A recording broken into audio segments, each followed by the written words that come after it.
여러분 안녕하세요. 우리 이번 시간에는 우리 수업에서 다 하지 못했던 그 교재에 대한 내용을 좀 이제 보면서 설명하도록 하겠습니다.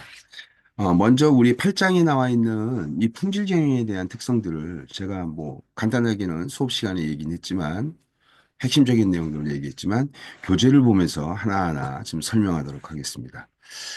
일단 우리 8장에서 쭉 이제 먼저 보면 이 품질에 대한 정의 이런 것들이 이제 좀 나옵니다. 이게 그래서 대표적으로 이제 우리 서비스 품질의 대표적인 사례라고 할 수 있는 리츠칼튼 사례가 지금 나오죠. 그래서 리츠칼튼 호텔은 어 리츠칼튼에서 만든 골드 스탠다드라고 하는 이러한 황금 표준이 있어요. 이게 그래서 황금 표준에서 이제 고객들에 대한 최선의 서비스를 제공하기 위한 정보 관리 측면에서.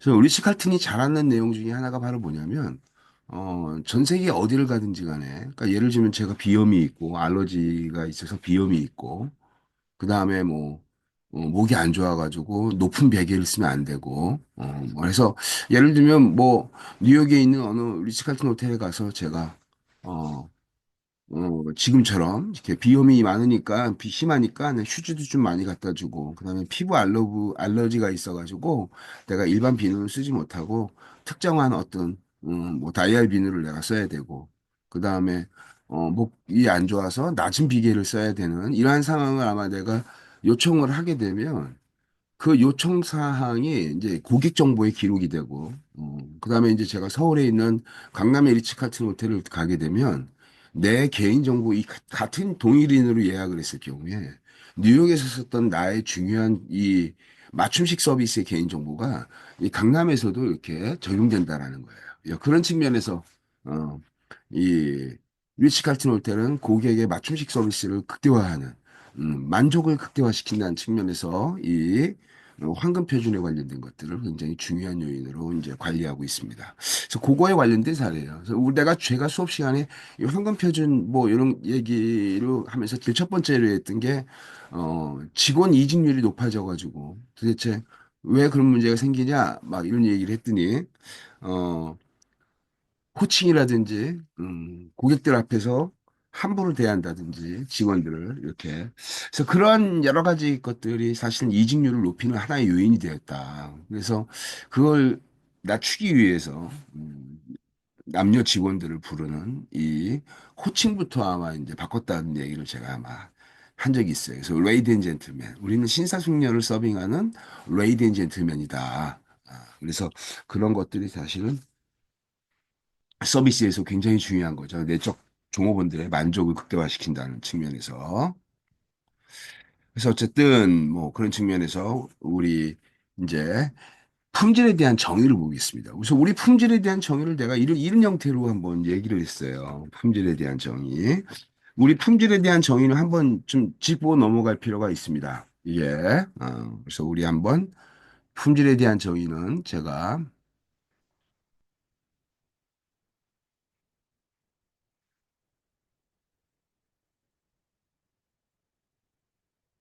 지금 쓰겠습니다.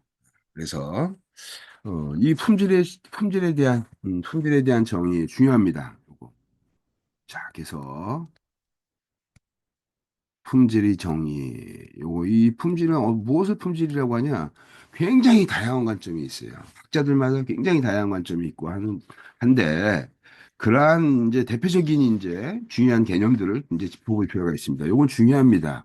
제일 첫 번째가 바로 뭐냐면, 이 품질에 대한 정의는 제일 첫 번째가 품질의 개념이 어떻게 변화되고 발전했냐의 관련성을 이해해야 돼요. 그래서 제가 뭐라 그랬냐면, 제일 처음에 품질은 규격 일치성이라고 그랬어요. 규격. 규격에 대한 일치성.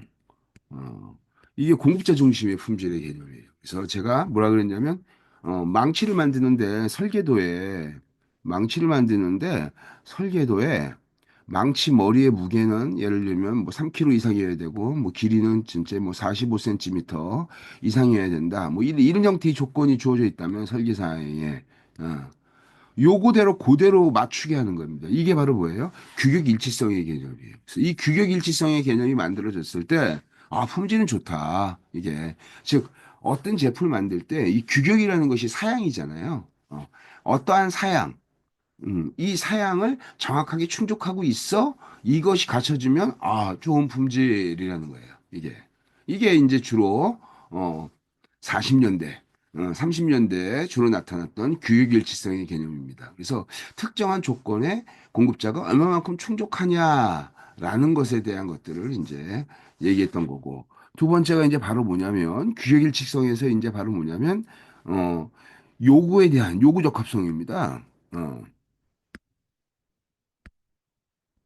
요구 적합성. 이 요구 적합성의 개념은 바로 뭐냐면 망치가 뭐 머리가 몇 킬로가 되고 손잡이가 몇 센치가 돼야 되는 이런 규격일치성이랑 상관없이 이용자들이 필요로 하는 망치의 목적, 음, 한목적성이죠. 목적에 부합하냐 이거예요. 그래서 바꿔 얘기하면 망치를 갖고 못 받고 못 빼는데 정말로 편해, 좋아라고 한다면 이 제품은 품질이 좋다라고 보는 거예요. 즉 요구에 대한 적합성이 높으면 높을수록 품질은 어떻다? 품질은 높다라고 평가한다는 거죠. 이게. 그래서 규격일치성, 요구 적합성 이게. 그리고 최근에는 이제 어떤 형태의 관점으로 이제 이걸 정의를 하냐?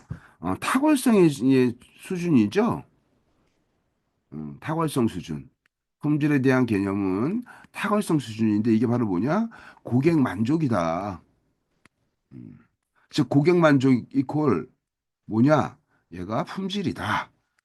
이렇게 해도 과언이 아닐 정도로. 그래서 탁월성, 즉 엑셀런트 레벨이 어느 정도가 돼 이거를 뭐를 평가해요? 그걸 품질을 평가한다는 거예요. 제가 수업 시간에 이런 얘기를 했었어요.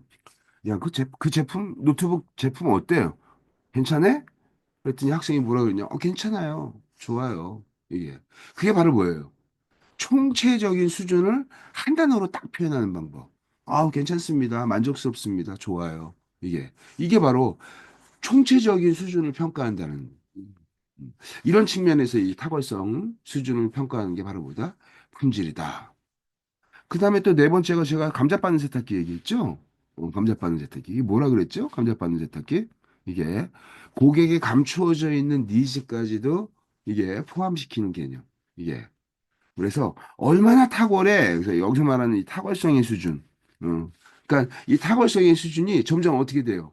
고객의 감추어져 있는 니즈까지도 포함시켜 줄 수 있는 포괄적인 개념으로 점점 확대되고 있다는 얘기예요.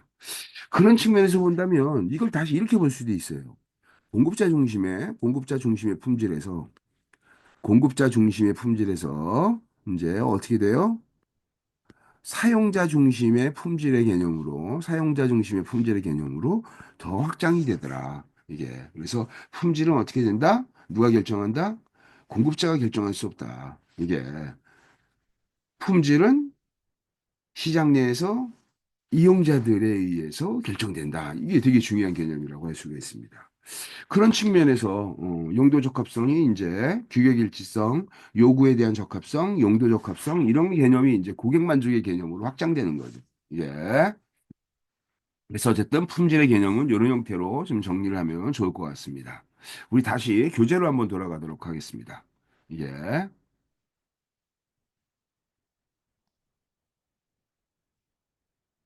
그래서 여기 우리 책에 나와 있는 예제를 잠깐 사용해 보도록 하겠습니다. 고객 요구로 정의되는 품질이에요. 그래서 이게 바로 아까 얘기했던 이 용도 적합성, 공급자 중심의 품질에서 고객의 사용 적합성, 용도 적합성, 고객 요구 사항에 대한 일치 정도 이런 형태로. 그래서 그런 것이 이제 굉장히 중요한 개념이다. 이 부분 되게 중요한 부분이에요. 요 품질, 요거는 요 부분은 요 부분은 되게 중요한 부분입니다. 그래서 꼭 여러분들이 지금 이 부분은 확인했으면 좋을 것 같아요. 그래서 이 품질에 대한 것들. 그다음에 제품 품질이에요. 제품의 품질. 그래서 제품의 품질은 이제 이게 제가 뭐라 그러냐면 공급자 중심의 품질의 개념을 얘기해요. 설계 품질, 적합성 품질, 능력, 뭐 저기 현장에서의 서비스의 능력 이렇게 쭉 나왔는데 일반적으로 제품에서 여기 나온 것처럼 제가 뭐라 그랬냐면 공급자 중심의 품질의 개념이 주로 많이 쓰이겠다라고 설명을 했었어요. 그래서 제조기업에서 일반적으로 어,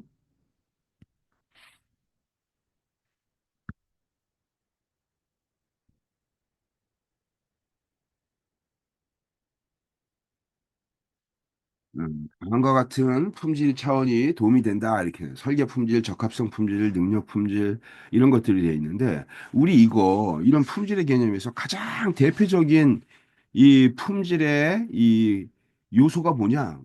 그게 바로 이제 제가 수업 시간에 이 얘기를 한번 했어요. 가빈의 품질 8요소. 그래서 가빈의 품질 8요소는 이제 바로 뭐가 해당되냐면 이게 가빈이 이제 가빈이라고 하는 하버드 경영대학원의 이제 그 가빈이라고 하는 사람이 이제 제시했던 품질의 요소예요. 그래서 이제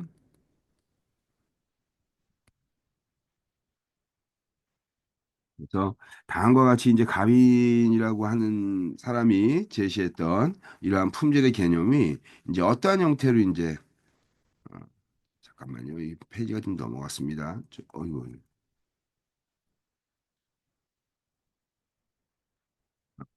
품질의 8요소를 제시했는데 그 8요소가 주로 이제 많이 활용되는 이제 그러한 측면입니다. 그러한 측면의 요소들이 있어요. 그래서 이 가빈 박사가 제시했던, 가빈 교수가 얘기했던 품질의 8요소를 우리가 한 번씩 적어보면서 같이 좀 보도록 하겠습니다. 화이트보드를 좀 이제 제가 좀 준비를 하겠습니다. 우리 조금 전에 했던 이 품질에 대한 정의를 옆으로 이제 좀 밀고, 이제 가빈 박사가 제시했던 이제 이 품질에 대한 이 요소를 좀 보겠습니다. 제일 첫 번째가 바로 뭐냐면, 뭐지, 이거 지우고, 쫙 해서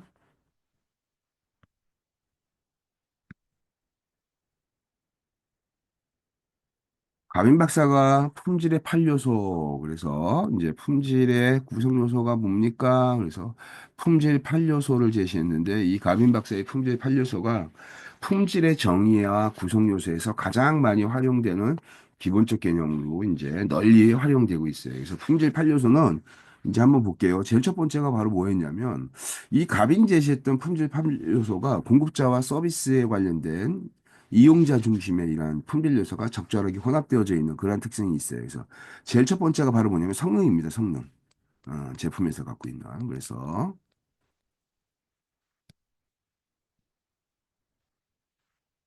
자동차 갖고 얘기하면 이게 뭐예요? 자동차의 엔진의 마력수라든지 엔진에 대한 출력이라든지 뭐 제로백이라든지 차가 갖고 있는 굉장히 다양한 형태의 이러한 성능에 대한 지표들이에요. 이게 바로 뭐냐면 이 대표적인 제품의 성능 요소. 이게 그래서 제일 번째가 이제 성능. 이제 두 번째가 이제 바로 뭐냐면 이제 특징이에요. 특징. 어. 이 여기서 말하는 이 특징은 이제 바로 뭐라 그러냐면은 제품의 2차 특징 같은 것들 얘기해요. 자동차에서의 2차 특징 같은 건 뭐예요? 뭐 예를 들면 이제 안에서 제품이 어떠한 안락함의 정도, 차가 운전하는데 좀 편하고 되게 좋네. 그다음에 그 안에서의 어떠한 디자인의 어떠한 구성 요소가 어때? 막 이런 거 있잖아요. 제품의 2차 요소. 그래서 요거는 이제 바로 뭐냐면 제품의 1차 요소는 제품 품질이 갖고 있는 기본적 특징이 있잖아요. 성능이 어떻고, 뭐 내구성이 어떻고 하는 이런 것들의 1차 특성이라면 그것의 2차 특성은 그 제품을 차별화가 시킬 수 있는 어떠한 특징. 그런 특징을 이제 여기서 말하는 거예요. 그래서 이건 이제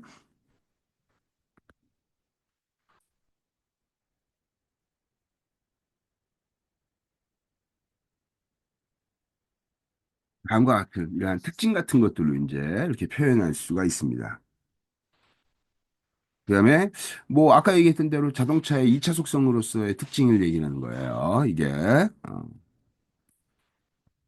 2차 특성.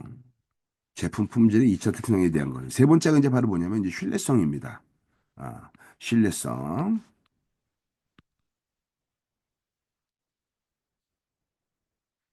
제품 신뢰성의 개념에서 주로 다루는 내용이 뭐가 있을까요? 제품 신뢰 중에. 이 신뢰성의 개념으로 주로 다루는 내용들. 이게 바로 뭐냐면, 제품 신뢰성이 바로 뭐냐면, 우리 책에서도 나왔던, MTBF 같은 것들 있잖아요. 고장 주기, 내구성, 뭐 이런 것들, 뭐 마모성, 이런 것들. 이게 저기, 강도가 어떻게 돼? 제품의 신뢰성이 어떻게 돼?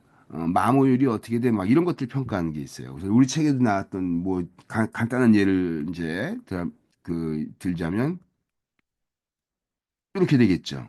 어.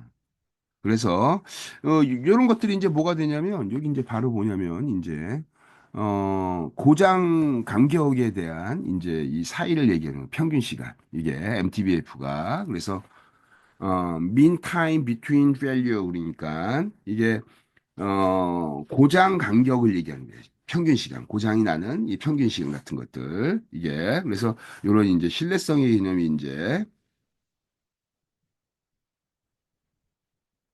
됐고 네 번째가 이제 바로 뭐가 되냐면 여러분들 이 네 번째가 이제 일치성입니다. 일치성. 일치성. 여기서 말하는 일치성은 이제 바로 뭐냐면 규격 일치성의 개념이에요. 어, 그래서 여기서 나왔던 게 이제 바로 뭐냐면 이 음, 컨퍼먼스입니다. 즉 어떤 거에 대한 일치냐면 바로 스탠다드에 대한 일치예요. 어, 표준에 대한 규격 일치성의 개념으로 이제 얼마나 규격하고 잘 일치를 해 이거에 관련된 것들이 이제 주로 일치성에 관련된 것이고 다섯 번째가 바로 뭐냐면 내구성이에요. 이게 그래서 여기서 말하는 것처럼 이 내구성이라는 것이 이제 아까 얘기했던 대로 뭐 자동차다 그러면 자동차가 이제 얼마나 튼튼해 철판에는 부식이 얼마만큼 잘 나지 않아 뭐막 이런 것들에 대한 정보가 이제 주로 나와 있고 그다음에 이제 여섯 번째가 바로 뭐냐면 서비스 가용성입니다. 서비스 가용성.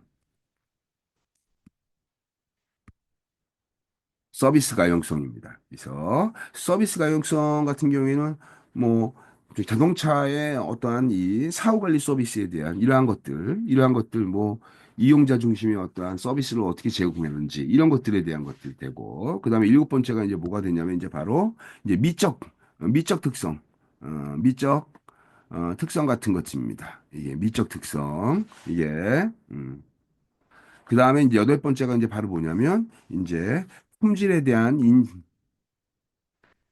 품질 인식에 관련된 것들이에요. 품질 인식. 이제 품질 인식에 관련된 건데 이건 이제 뭐냐면 이걸 품질 인식이라고 하면 딱 우리말이 좀 그렇지만 이게 인지되어져 있는 품질 수준이에요.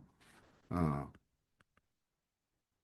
즉 퍼시브 되어져 있는 그러한 이 품질의 수준입니다. 그래서 우리 대표적으로 요거에 해당되는 게 바로 뭐냐? 이게 브랜드의 명성, 브랜드 가치, 기업 이미지 이런 것들이에요. 그러니까 삼성 하면 어때요, 여러분들? 우리 삼성이 주는 기업 이미지의 안정성이 있죠. 그죠? 삼성이라고 하는 브랜드가 주는 탁월성 같은 삼성은 제품 품질이 괜찮아. 믿을 수 있어.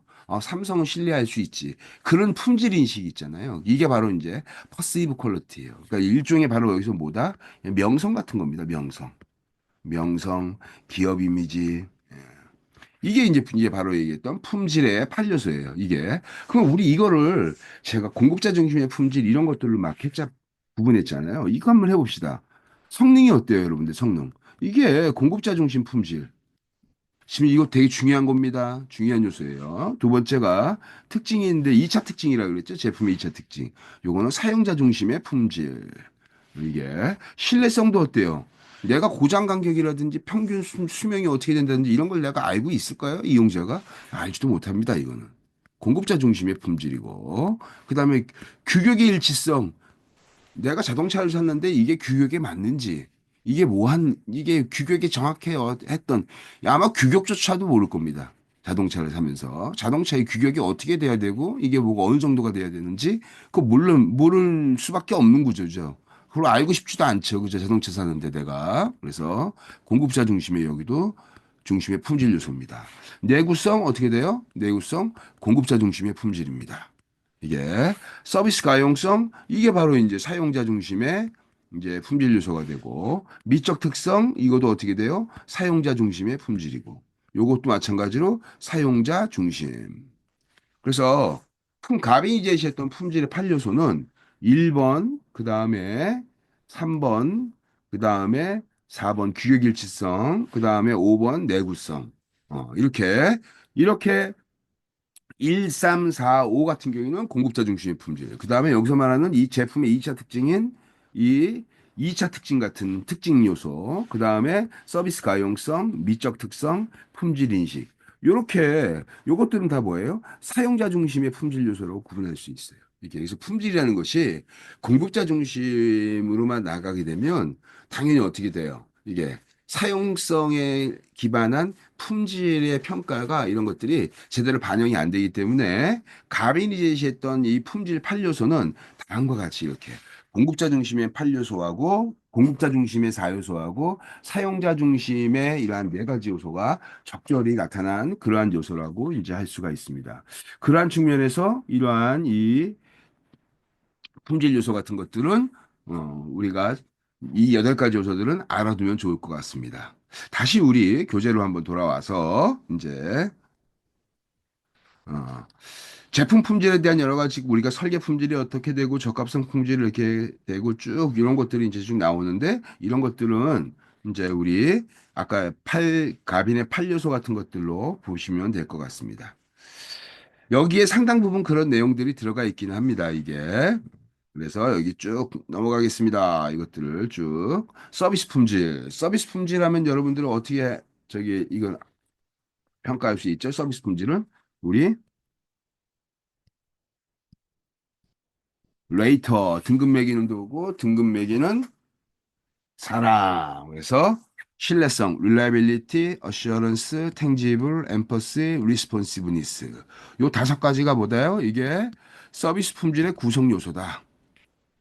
서비스 품질에서는 우리 두 가지 개념을 이해하면 돼요. 제일 첫 번째는 바로 뭐냐? 측정 방법. 측정 방법에 대한 것들을 우리가 이해하면 되고, 두 번째는 구성 요소가 뭡니까? 요거를 이해하면 돼요. 이게. 왜 서비스는 제품하고 측정하는 방법이나 이러한 여러 가지 구성 요소가 다를까요? 서비스는 서비스만이 갖고 있는 무형적 특성이 있어요. 그죠? 이게. 그 무형적 특성이 있기 때문에 그 무형적 특성을 정확하게 측정 방법과 여기에 반영할 필요가 있다는 거예요. 그래서 서비스 서브컬이라고 하는 이거 우리 제가 이 방법을 어떻게 평가했냐면 서비스 같은 것들을 두 가지의 기본적인 구성 요소로 이제 제가 평가했어요. 제일 첫 번째가 바로 뭐였냐면 이제 서비스의 구성 요소가 여기 있는 레이터고, 그 다음에 측정 방법은 첫 번째는 요거 측정 방법은 이렇게 좀 표현하겠습니다. 제가 이렇게 해서 뭐라고 했냐면 제일 첫 번째가 이게 차이를 비교하는 갭 모델이라고 했어요. 갭, 그죠? 갭. 갭. 그래서 서브컬의 말은 의미가 뭐죠? 서비스 더하기 품질, 퀄리티 이렇게 요 개념이죠. 그래서 요게 합쳐져서 어떻게 돼요?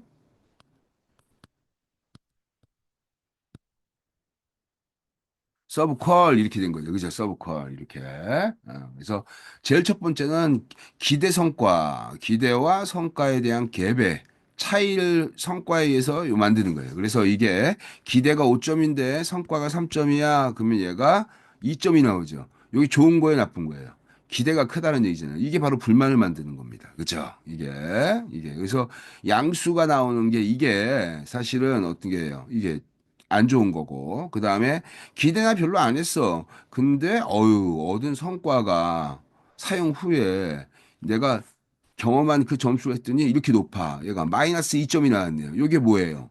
이게 반대가 이렇게 된 거죠. 이렇게 된 거죠. 기대하고 성과가 이렇게 된. 이게 바로 뭐예요? 이게 긍정적인 갭이죠.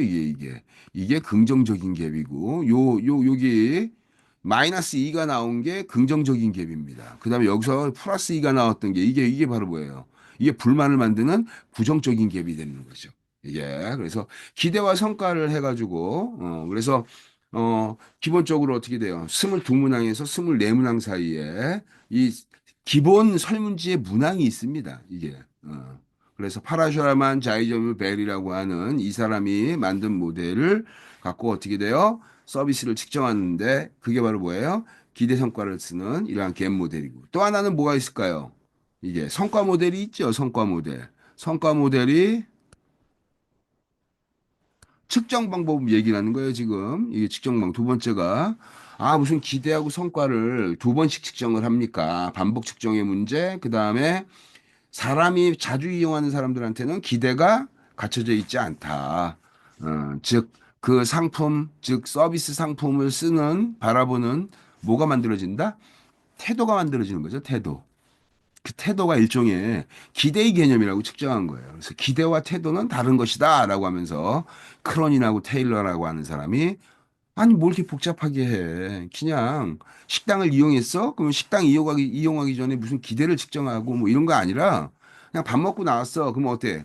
식사가 어땠습니까? 딱 이렇게 물어보는 거예요. 이렇게 그냥. 그러면 종업원은 어땠고요? 뭐 맛은 어땠고요? 뭐가 어땠고요? 믿음을 줬고요? 뭐 청결했고요? 이렇게 평가하는 방법. 이게 바로 성과 평가 방법입니다. 이게 그래서 서비스는 기대 성과에 대한 갭을 평가하는 방법과 성과만으로 평가하는 방법. 그래서 크로닌하고 테일러라고 하는 사람이 요 성과 모델을 했는데 이게 훨씬 더 설명력이 좋다 그랬죠. 그죠?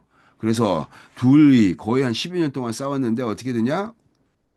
이 방법이 좋은 방법이더라. 라고 이제 분명히 제가 그걸 설명을 했습니다. 그래서 어쨌든 이 측정 방법은 어떻게 되냐? 갭 모델과 성과 모델이다. 이게. 그래서 이 갭 모델의 한계점이 바로 뭐예요, 여러분들? 기대도 한번 똑같은 설문지 갖고 와서 기대 한번 측정하고 이용하고 나온 사람한테 경험한 다음에 성과도 측정해야 되고 똑같은 설문지야 그러면 이걸 갖고 22문항을 기대 한번 측정하고 그다음에 이용하고 나온 다음에 경험한 것에 대한 성과를 측정하고 이렇게 평가하는 방법이에요. 설문조사가 어때요? 설문조사 자체가 쉽지가 않죠. 두 번째, 기대가 갖고 있습니까? 이 기대에 대한 것들이 모호하다는 거예요. 이게 이런 측면에서 어떻게 되냐? 갭 모델의 한계점이 분명하다. 그럼에도 불구하고 이 서비스 품질의 서브퀄 모델에서 갭 모델이 갖는 중요한 성과가 있죠. 바로 뭐예요? 무형성이 극대화되어져 있는 즉 이 서비스가 갖고 있는 한계점 때문에 이러한 측정 방법에 대한 것들이 논의가 많이 되었지만 체계화되지 않았는데 이러한 이 서비스 산업의 특성을 반영해서 체계화시킨 그러한 연구가 바로 뭐다? 서브퀄 연구다. 대표적으로 피치비 모델이라고 하는 파라슈라만, 자이졸물, 벨이라고 하는 세 사람에 의해서 만들어져서 뭐 피치비 모델이라고도 하는 이 모델이 이제 나름 연구로서의 기여가 있다. 예. 그렇게 이해하면 될 것 같습니다. 그래서 어쨌든 여기에도 뭐 서비스 품질에 대한 여러 가지 것들이 이제 쭉 이렇게 나와 있겠죠. 그래서 한 번씩 읽어보시면 될 것 같아요. 이게 이제 바로 서비스의 기본적 뭐가 된다? 이게 구성 요소가 된다. 그래서 RATER, 레이터, 등급 매기는 도구, 등급 매기는 사람. 그래서 RATER. 그래서 신뢰, 확신, 유형, 공감, 대응. 다섯 가지. 이게 이렇게 외우면 될 것 같아요. 그래서 여기 쭉 해서 내려오면 밑에 중간에 한번 보겠습니다. 그래서 서브컬을 측정할 때는 다섯 가지 서비스 차원을 측정하는 22개 항목으로 구성된 설문지를 이용하게 된다. 이게 이제 바로 뭐냐면 아까 얘기했던 그 설문지예요. 그래서 구성 요소에 대한 RATER이 뭐 세문항, 뭐 세문항, 뭐 세문항 이런 형태로 해가지고 세문항, 네문항, 다섯문항 이렇게 돼가지고 전체 요게 22문항으로 연결되어 있습니다. 이게 그 다음에 여기 나온 것처럼 기대 수준과 실제 받은 서비스에 대한 갭을 측정을 한다. 이게 그러니까 제가 설명하는 게 여러분들 어때요? 다 책에 있는 내용을 내가 이게 알기 쉽게 설명해 주는 역할입니다. 이게 그러니까 그냥 강의 자료만 보고 공부하려고 이렇게 하면 너무 어려워요. 예. 그러니까 꼭 교재를 갖고 책을 읽어보고 그리고 시험에 응시할 수 있도록 그렇게 당부해 제가 말을 드립니다. 그래서 어쨌든 요게 갭 모델에 대한 특성을 이제 설명한 부분이니까 한 번씩 읽어보면 좋을 것 같습니다. 뭐 품질의 계획, 통제, 개선, 계획, 통제, 개선 이게 일종의 품질에선 굉장히 중요한 요소인데 뭐 여기서 품질 사이클로 얘기가 쭉 나와 있는데 뭐 이 부분은 제가 넘어가도록 하겠습니다. 이 부분 품질 사이클은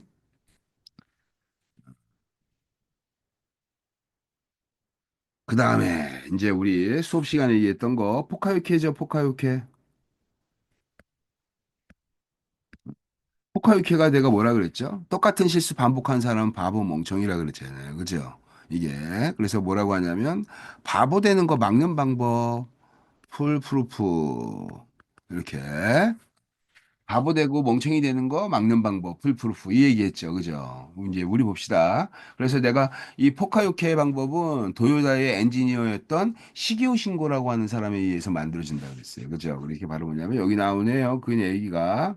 그래서 여기 나왔더니 이게 바보 되는 거 자꾸 똑같은 실수를 하니까 바보 되는 거 막는 방법이라고 했잖아요. 여기 우리 책에도 그 얘기가 있어요. 실수 방지의 개념이라는 거로 이제 개발된 거예요. 그래서 미스테이크 프루핑이라고 하는 개념이 적용됐고, 그래서 여기서 말하는 일본 말로 실수 방지 이 의미가 이제 포카유키입니다. 이게. 그래서 어쨌든 제가 이제 포카유키 한번 우리 예를 들었던 거 한번 해볼까요? 맥도날드에 이게 더 많이 주고 싶어도 많이 줄 수 없는 정량 주걱. 그죠? 정량 주걱. 이게 그래서 포카유키의 대표적인 게 맥도날드 정량 주걱 있잖아요. 감자튀김. 그래서 이렇게 생겨가지고 포켓에 이렇게 해서 감자 이렇게 들어가게 하는 주걱 있잖아요. 그죠? 이 정량 주걱. 이런 것들도 맥도날드에서 쓰는 이게 고객의 불만을 이제 하기 위한, 그런 측면에서 정량 주걱이 만들어진 거고. 그 다음에 놀이기구 탈 때 어때요? 몇 센치, 신장이 뭐 120 이하의 아이들은 절대로 혼자 못 합니다. 보호자 동의하에 이제 같이 탈 수 있어요. 그래가지고 그 밑으로 이제 벽에 이렇게 빨간 줄 그어놓고 이제 이 밑으로 입장할 때 들어가게 되면 이제 브레이크 딱 이제 멈추게 하는 거죠. 스톱 해가지고 이제 혼자는 못하고 이제 보호자 동의하에 같이 이제 탈 수 있도록 이렇게. 그래서 이런 것들 뭐 이런 것들이 다 이제 여기에 해당되는 거죠. 이게 그다음에 무슨 뭐 요런 것들 있고 그다음에 우리 기내 화물이 됩니까 안 됩니까 이거 할 때 내가 와이어로 화물 붙이는 그 공항에 가서 화물 붙이는 그 칸의 뒤를 딱 돌아보세요. 접수처. 접수하는데 뒤돌아보면 바로 뒤쪽에 뭐가 있어요. 와이어로 되어져 있는 이렇게 짜여져 있는 이 망 이렇게 생긴 게 있어요. 여기에 캐리어가 들어가면 기내 가능. 안 들어가면 어떻게 된다? 이거는 화물 이렇게. 그래서 실수하는 문제를 이렇게 이제 고객이 또는 공급자가 이렇게 예방할 수 있도록 만든다. 일반적으로 저기 이 포카유케 방법이 굉장히 뭐 되게 뭐 굉장히 저기 뭐야 고비용의 무슨 이런 방법 같은데 그렇지 않고 굉장히 간단하게 쉽게 이해할 수 있다 그랬어요. 그죠? 그게 바로 뭘까요? 체크시트 같은 거, 그죠? 화장실에 체크시트 착착착착 이렇게 그래서 바닥에 물기가 있어 없어 막 이런 것들이 여기에 해당됩니다. 체크시트라든지 매뉴얼 작성이라든지 순서도 이렇게 그림이라든지 이런 것들이 실수를 방지하는 하나의 도구다. 이런 것들. 그래서 뭐 여기 포카요케 뭐 여러 가지 제가 얘들 설명을 했으니까 한 번씩 읽어보면 될 것 같고 그다음에 공급사슬에서의 품질 관리입니다. 여러분 우리 운영 관리에서 최근에 굉장히 많이 언급되고 있는 게 바로 공급망이죠. 서플라이 체인. 예전에는 A라는 기업이 생산 1부, 생산 2부, 생산 3부 해가지고 노트북, 그다음에 데스크탑, 그다음에 태블릿 이렇게 해가지고 각각의 제품을 우리 사내 회사 안에서 다 제작해서 만들었다고요. 그죠? 이게 전통적인 이제 제조 기업의 이제 후방 프로세스예요. 그죠? 이게. 근데 이제는 어때요?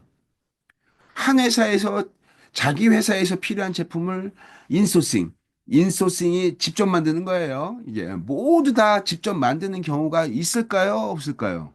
이게 거의 없습니다. 이제 그런 경우는 찾는 것 자체가 거의 쉽지가 않아요. 바꿔 얘기하면 회사에서 모든 제품을 그 단일 회사 전체가 다 만들고 있다?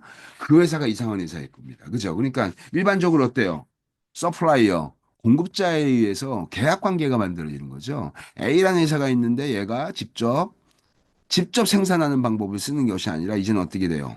회사 바깥에 있는 서플라이어, 공급자가 부품 공급하거나, 그죠? 부품, 러 메테리얼을 공급하거나 아니면 또 다른 공급자는 어떻게 돼요? WIP 반제품을 공급하거나 또 아니면 또 어떤 공급체는 어떻게 돼요? 완제품을 아예 그냥 FG를 갖고 옵니다. 그냥 아예. 어. 완료된 상품을 갖고 와가지고 그냥 그대로 갖다 주고 그냥 판매하는 그런 형태. 이런 형태가 너무 일반화되었기 때문에 완성품, 그죠? 그 A 회사 입장에서는 이러한 서플라이어들, 공급자들의 품질 관리가 되게 중요하겠죠. 그죠? 이게. 그래서 바꿔 얘기하면 예전에는 우리 회사에서 우리 직원들이 직접 원자재를 갖고 와서 생산하고 만들고 직접 했단 말이에요. 그죠? 그러니까 관리자라든지 회사 내에서 동일한 형태로 동일한 규칙을 적용해서 품질 관리를 직접 할 수 있었어요. 그죠? 왜? 직접 만드니까 이게. 근데 이것이 이제 외부에 이제 또 다른 어떠한 계약 관계에 맺어진 공급자에 의해서 관리가 되고 생산돼서 우리 회사로 보내지기 때문에 기업 외부에 있는 이 서플라이어들을 평가하는 게 품질에 정말 중요한 요소가 되더라. 나만 열심히 잘한다고 되는 게 아니죠. 부품의 질적인 수준이 안정화돼야지 완성품에 대한 질이 완성이 되는 거잖아요. 내가 엔진을 아무리 좋게 만들면 뭐합니까? 그죠? 어? 그 타이어를 타이어를 공급해주고 휠을 공급해주는 서플라이어가 잘못된 타이어 보내주고 잘못된 휠 보내주면 펑크 나고 휠 빠지고 뭐 이런 것들이 운행 중에 발생할 수 있다는 얘기잖아요. 그죠? 이게 당연히 어떻게 됩니까? 완성차 품질 A라는 완성차 품질을 즉 완성차를 공급하는 A 회사를 비난할까요? 그렇다면은 타이어를 공급해주는 서플라이어를 이제 비난할까요? 이용자들이. 바꿔 얘기하면 제가 현대자동차 사는데 현대자동차에 납품하는 서플라이어가 어느 회사인지 내가 이거 확인할 수 있을까요? 못합니다. 현대 기아 보고 자동차 사잖아요. 그죠? 이게. 그러면 현대 기아의 자동차의 품질의 실패는 누가 책임져야 되는 거예요? 현대 기아가 책임지는 거죠. 서플라이어가 공급했어도. 그죠? 그러니까 기업 바깥에 있어도 그 서플라이어들의 품질 관리에 의해서 완성된 자동차의 품질이 결정되더라. 고로 서플라이어들을 굉장히 품질 관리에 신경을 써야 된다. 그걸 체계적으로 하기 위한 방법들을 지속적으로 노력하고 자꾸 만들어내고 있는 거죠.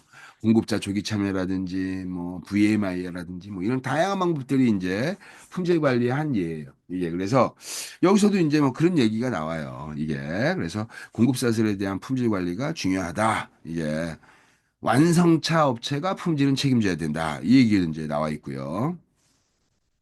그래서 공급사들에 대한 품질 관리가 이렇게 나와 있고, 그 다음에 이제 여기서 누적 수율에 대한 것들을 이제 나오는데, 이거 신뢰성의 개념이에요. 이 신뢰성을 제가 한번 평가해 볼게요. 우리 회사는 A 공정, 그 다음에 B 공정, 그 다음에 C 공정을 거쳐서 완성 제품이 만들어져요. 이게. 바꿔 얘기하면, 여기 앞에 있는 요 앞에 있는 A 공정, B 공정, C 공정의 제품에 대한 신뢰성 수준을 한번 우리 계산해 봅시다. 이게 신뢰성 수준을.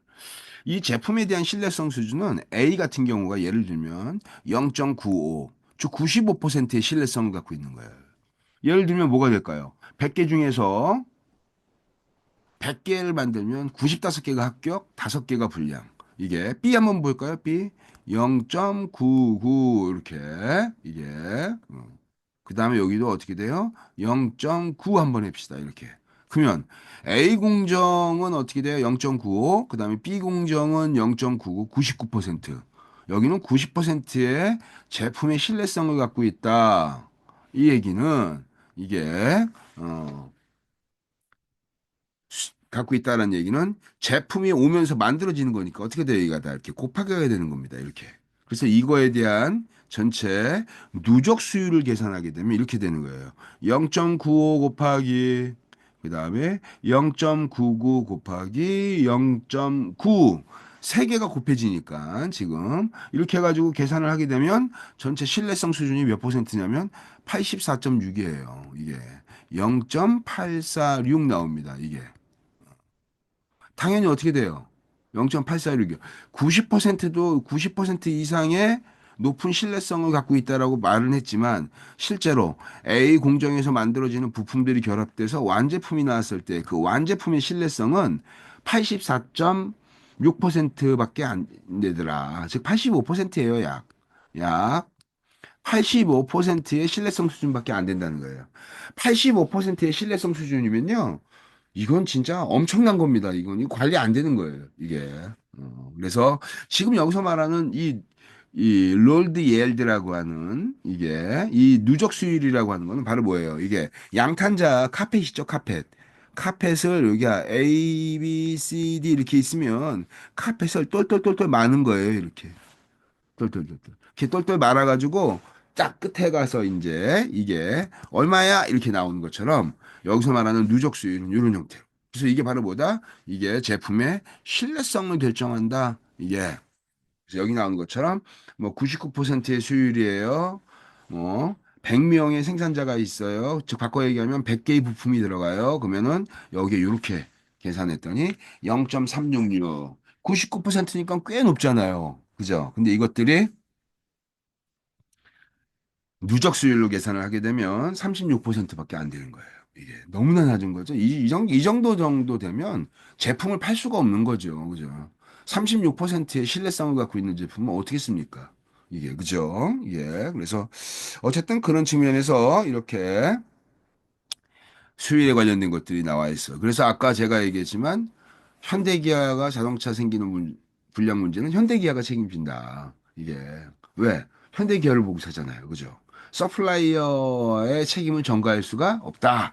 이게 그래서 뭐 공급업체 인증하는 방법 이런 것들 막 이렇게 해서 뭐 공급업체 인증하는 여러 가지 방법들이 있습니다. 공급업체 인증하는 여러 가지 방법들이 있는데 그 공급업체 인증하는 방법이 바로 뭐냐? 공급업체 인증하는 방법이 이게 여러 가지가 있겠죠. 대표적으로 사내 인증이 있어요. 사내 인증. 사내 인증. 그러니까 우리나라 대기업에 공급해주는 부품 공급사들 있잖아요. 이 사람들한테 사내 인증하는 제도가 있어요. 인증. 그러니까 대표적으로 현대자동차는 어떻게 되냐? 부품을 공급하는 공급사들한테 5스타 제도. 즉 별이 어떻게 돼요? 이 별, 이게 5스타. 요 별 5개짜리 인증 제도를 운영하고 있습니다. 5스타 제도. 별이 5개 그러니까 갑자기 막 침대가 생각나네요. 그죠? 예. 그래서 이 별 5개, 즉 인증 제도는 우수한 기업한테 이제 별 주고 별 3개 이하로 떨어지면요. 공급자 지위를 박탈합니다. 이게 그래서 사내 인증 제도라는 얘기는 각각의 회사에서 자체적인 인증 제도를 갖고 있다. 그다음 삼성전자도 어때요, 여러분들? 이게 삼성전자도 서플라이어에 대한 인증 제도를 운영하고 있고 LG도 마찬가지로 인증 제도 운영하고 있고 대기업에서 사내에 인증해주는 이러한 인증 제도가 있어요. 그래서 별이 5개, 뭐 이렇게 가지고 별 3개, 뭐 별 4개, 5개 이렇게 인증하는 제도 현대가 있고 그다음에 삼성은 이렇게 그 서플라이어들 인증을 해가지고 인증 공급해주는 이런 업체들한테 삼성구 파트너 해가지고 삼성의 서플라이어입니다. 그래서 현판 같은 것도 줍니다. 이게 그래서 저게 그 공급업체라는 걸 인증해 주는 거죠. 이게 LG도 마찬가지고. 그래서 국내 대기업들은 거의 전 세계 모든 기업들이 사내 인증 제도를 운영하고 있다. 이게 그다음에 또 하나가 바로 뭐냐면 사내 인증 제도에 대한 것들도 있고 두 번째는 이제 사내 인증하는 것도 되게 좋은 방법인데 야 그냥 일차적으로 그냥 어떻게 되냐 자격증 딴 사람들만 우리 지원해 회사에 야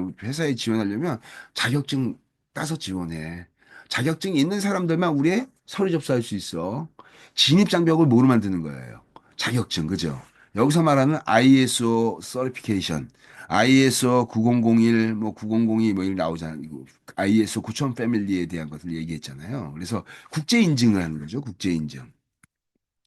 국제 인증 제도를 이용하는 거예요. 대표적으로 뭐가 있어요? ISO 9001 품질 경영 시스템. 이게 이런 것들 이거 인증받고 들어와 이렇게 해서 그래서 공급 업체를 결정할 때 인증 업체들 중에서 평가해가지고 이제 인증하는 그런 형태가 많이 활용되겠죠. 그죠? 그다음에 만약에 내가 미국에다가 자동차를 부품을 공급하려고 해요. 그러면 미국에다가 자동차 부품을 공급하려고 하면 그 공급하는 그 회사가 뭐라고 얘기하냐면 야, 국제 간 제품의 소통이니까 어떻게 돼요? 국제 인증 받아서 들어오세요. 라고 얘기하는 거예요. 그죠? 국제 인증 받아서 들어오세요. 라고 한다고. 이게. 그게 바로 뭐가 돼요? 그게 일종의 진입장벽을 만드는 거죠. 그죠? 그래서 북미 지역에다가 자동차 부품 인증하려고 딱 했더니 ISO 9001 인증받아야지 북미 지역에 들어갈 수 있고. 그래서 들어갔더니 어떻게 돼요? 미국의 빅3. 빅3라고 하는 어, GM, 포드, 클라이슬러 이 세 개 업체가 자기네 납품하는 업체들의 공급자 인증하는 이게 있어요. 그것도 국제 인증입니다. 그래서 TL 5천 뭐 이런 것들을 갖고 이제 딱 조건을 걸어가지고 인증받은 업체들만 우리 회사에 들어오세요라고 이렇게 인증하는 거죠. 그래서 일종의 허들이다. 이게 그래서 그런 측면에 대한 것들이 설명되어 있으니까 한번 읽어보면 좋을 것 같다. 뭐 등급평가제도 뭐 이런 것들 있죠. 뭐 품질하고 품질비 비용에 대한 재무성과. 아, 이거는 저기 품질 관리 제대로 안 되는 기업 Q코스트. 이게, Q코스트가 제대로 안 되는 기업들은 어떻게 돼? 매출액 대비 몇 퍼센트다? 매출 대비 Q코스트가 20%까지 차지하고 있다. 근데 문제는 매출 대비 품질 비용이 20%가 돼 있는데 더 중요한 게 있어요. 이게 보고되고 있지 않다. 예, 조직에 보고되고 있지 않고, 그 다음에 또 더 중요한 건 20%씩 발생하고 있다는 얘기를 발생하고 있는데도 인지하지 못하고 있다. 인지하지 못하니까 보고하지 못하는 거예요. 예, 줄줄줄 세고 있는데, 이게. 그래서 Q코스트는 재무성과에 바로 영향을 미친다. 그래서 에드워드 데밍이라든지, 그 다음에 뭐 조셉 주란이라든지, 이런 사람들이 뭐라고 얘기했냐면, 세상에 어느 누구도 품질 비용을 정확하게 계산할 수 있는 사람은 있다 없다. 없다. 왜? 존재하지만 정확하게 측정하는 것이 현실적으로 굉장히 무리가 있어요. 그죠? 이게. 그래서 여러분들, 어, 제가 우리 한번 큐코스트 한번 합시다. 큐코스트. 제일 첫 번째가 예방, 두 번째가 평가, 세 번째가 실패. 실패에는 사내 실패가 있고 여기는 사회 실패가 있겠네요. 그죠? 이 세 가지 잘 정리하면 됩니다. 이게 요거 별표 그죠? 이거 큐코스트. 지금 우리 그런 얘기가 나와 있어요. 여기 쭉. 그래서 그런 얘기 한 번씩 읽어보면 크게 어렵지 않을 겁니다. 그래서 뭐 어쨌든 뭐 이런 것들 얘기했고 그다음 품질 비용하고 뭐 품질에 대한 무슨 여러 가지 이제 어, 품질 비용 그래서 요거에 대한 개념 우리 요거 한번 다시 한번 짚고 넘어갑시다. 우리 요거는 이렇게 되겠죠. 제가 뭐라고 얘기했냐면 이랬어요. 품질을 바라보는 관리자와 전통적인 이러한 관점에서의 특징이 바로 뭐냐면 고품질은 어떻다? 고비용이다. 이런 인식을 갖고 있다고 했잖아요. 그렇죠? 그래서 어떻게 된다?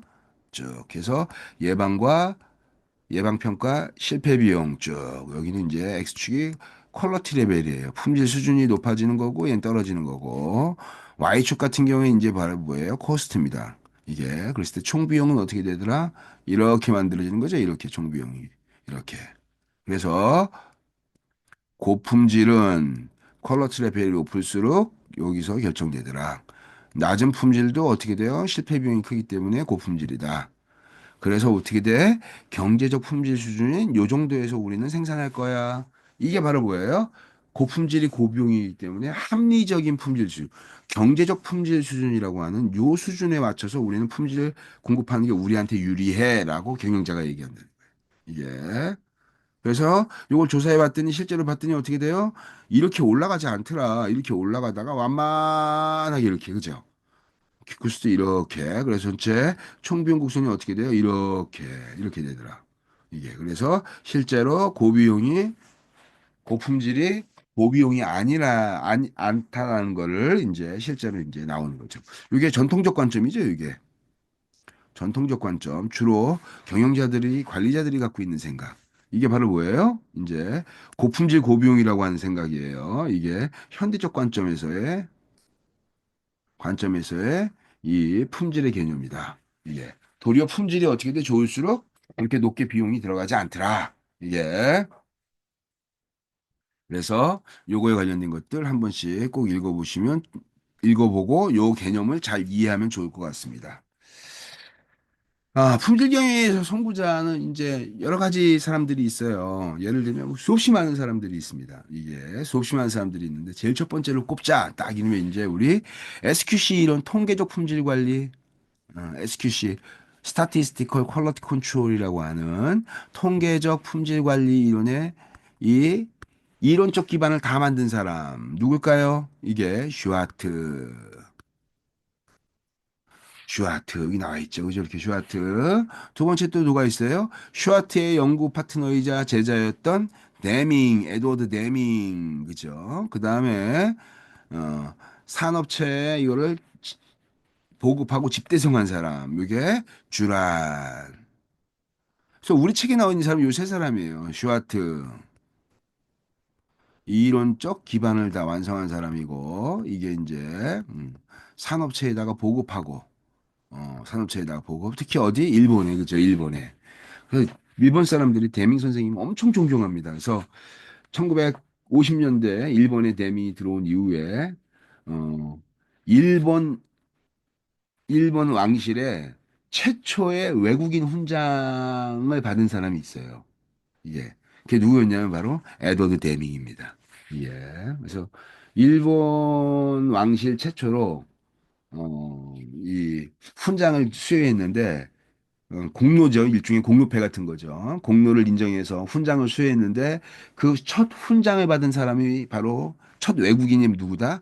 에드워드 데밍입니다. 그래서 데밍 선생님이 정말 우리한테 도움을 많이 줬다. 그러니까 패전국 일본을 산업을 육성시키는데 질적으로 고도화시키는데 정말로 많은 영향을 미쳤던 사람이 바로 데밍. 이게 그다음에 조셉 주란. 조셉 주란은 어떻게 돼요? SQC 이론의 집대성. 이게 집대 성황도 하지만 요분도 같이 어떻게 돼요? 일본이라든지 산업체에 보급하는데 많이 영향을 미쳤어요. 그래서 슈와트, 데밍, 주란 이런 부분들이 SQC 이론에서 되게 많이 이제 영향을 미치는 부분입니다. 그래서 어찌 됐든 여기 봅시다. 뭐 요런 형태. 그래서 품질 관리에 대한 여러 가지 학자들 나왔어요. 다 수업 시간에 한 번씩 제가 언급했습니다. 조셉 주란, 에드워드 데밍, 그다음에 뭐 크로스비, 그다음에 파이겐바움. 파이겐바움을 내가 뭐 어떤 거라 그랬어요? TQC의 개념이죠. TQC. 우리 이거 우리 요거 나왔으니까 뭐 머릿속에 한번 다시 리마인드 봅시다. 품질 경영이 품질의 개념이 어땠죠? 우리 앞에서 배울 때 품질에 대한 데피니션 개념이 시대마다 조금씩 어때요? 달라지고 진화합니다. 그죠? 즉 유행하는 방법의 개념이 있다는 얘기야. 예, 그래서 초기에는 품질 경영이 어떻게 발전했습니까? 품질 경영이 어떻게 발전했습니까? 이렇게 돼요. 이게. 그래서 어떻게 발 제일 첫 번째가 검사 중심의 시대예요. 그죠? 검사 중심의 이 시대예요. 검사 중심. 두 번째가 바로 뭐가 됩니까? 이게 검사 중심에서 SQC. 세 번째가 이제 어떻게 돼요? 품질 보증 시대 이게 TQC 이제 그죠? 이게 토탈 퀄리티 컨트롤. 품질의 실패는 기능 부서 어느 특정한 기능 부서의 잘못이 아니라 전사적으로 모든 부서가 연결되어 있다. 그래서 토탈 퀄리티 컨트롤입니다. 그죠? 네 번째가 이제 바로 뭐가 되냐면 TQM입니다. 여기는 컨트롤이고 여기는 매니지먼트예요. 여기는 관리고 여기는 어떻게 돼요? 여기는 경영입니다. 그죠? 즉 TQM은 전반적인 관리, 경영의 품질을 체계적으로 관리하자라는 뜻이에요. 그죠? 이게. 그래서 그런 측면에서 요거 내가 얘기했고, 그런 것들도 한 번씩 보시면 될 것 같아요. 그래서, 데밍에서 이제 PDCA 관리 사이클이 있습니다. PDCA 관리 사이클.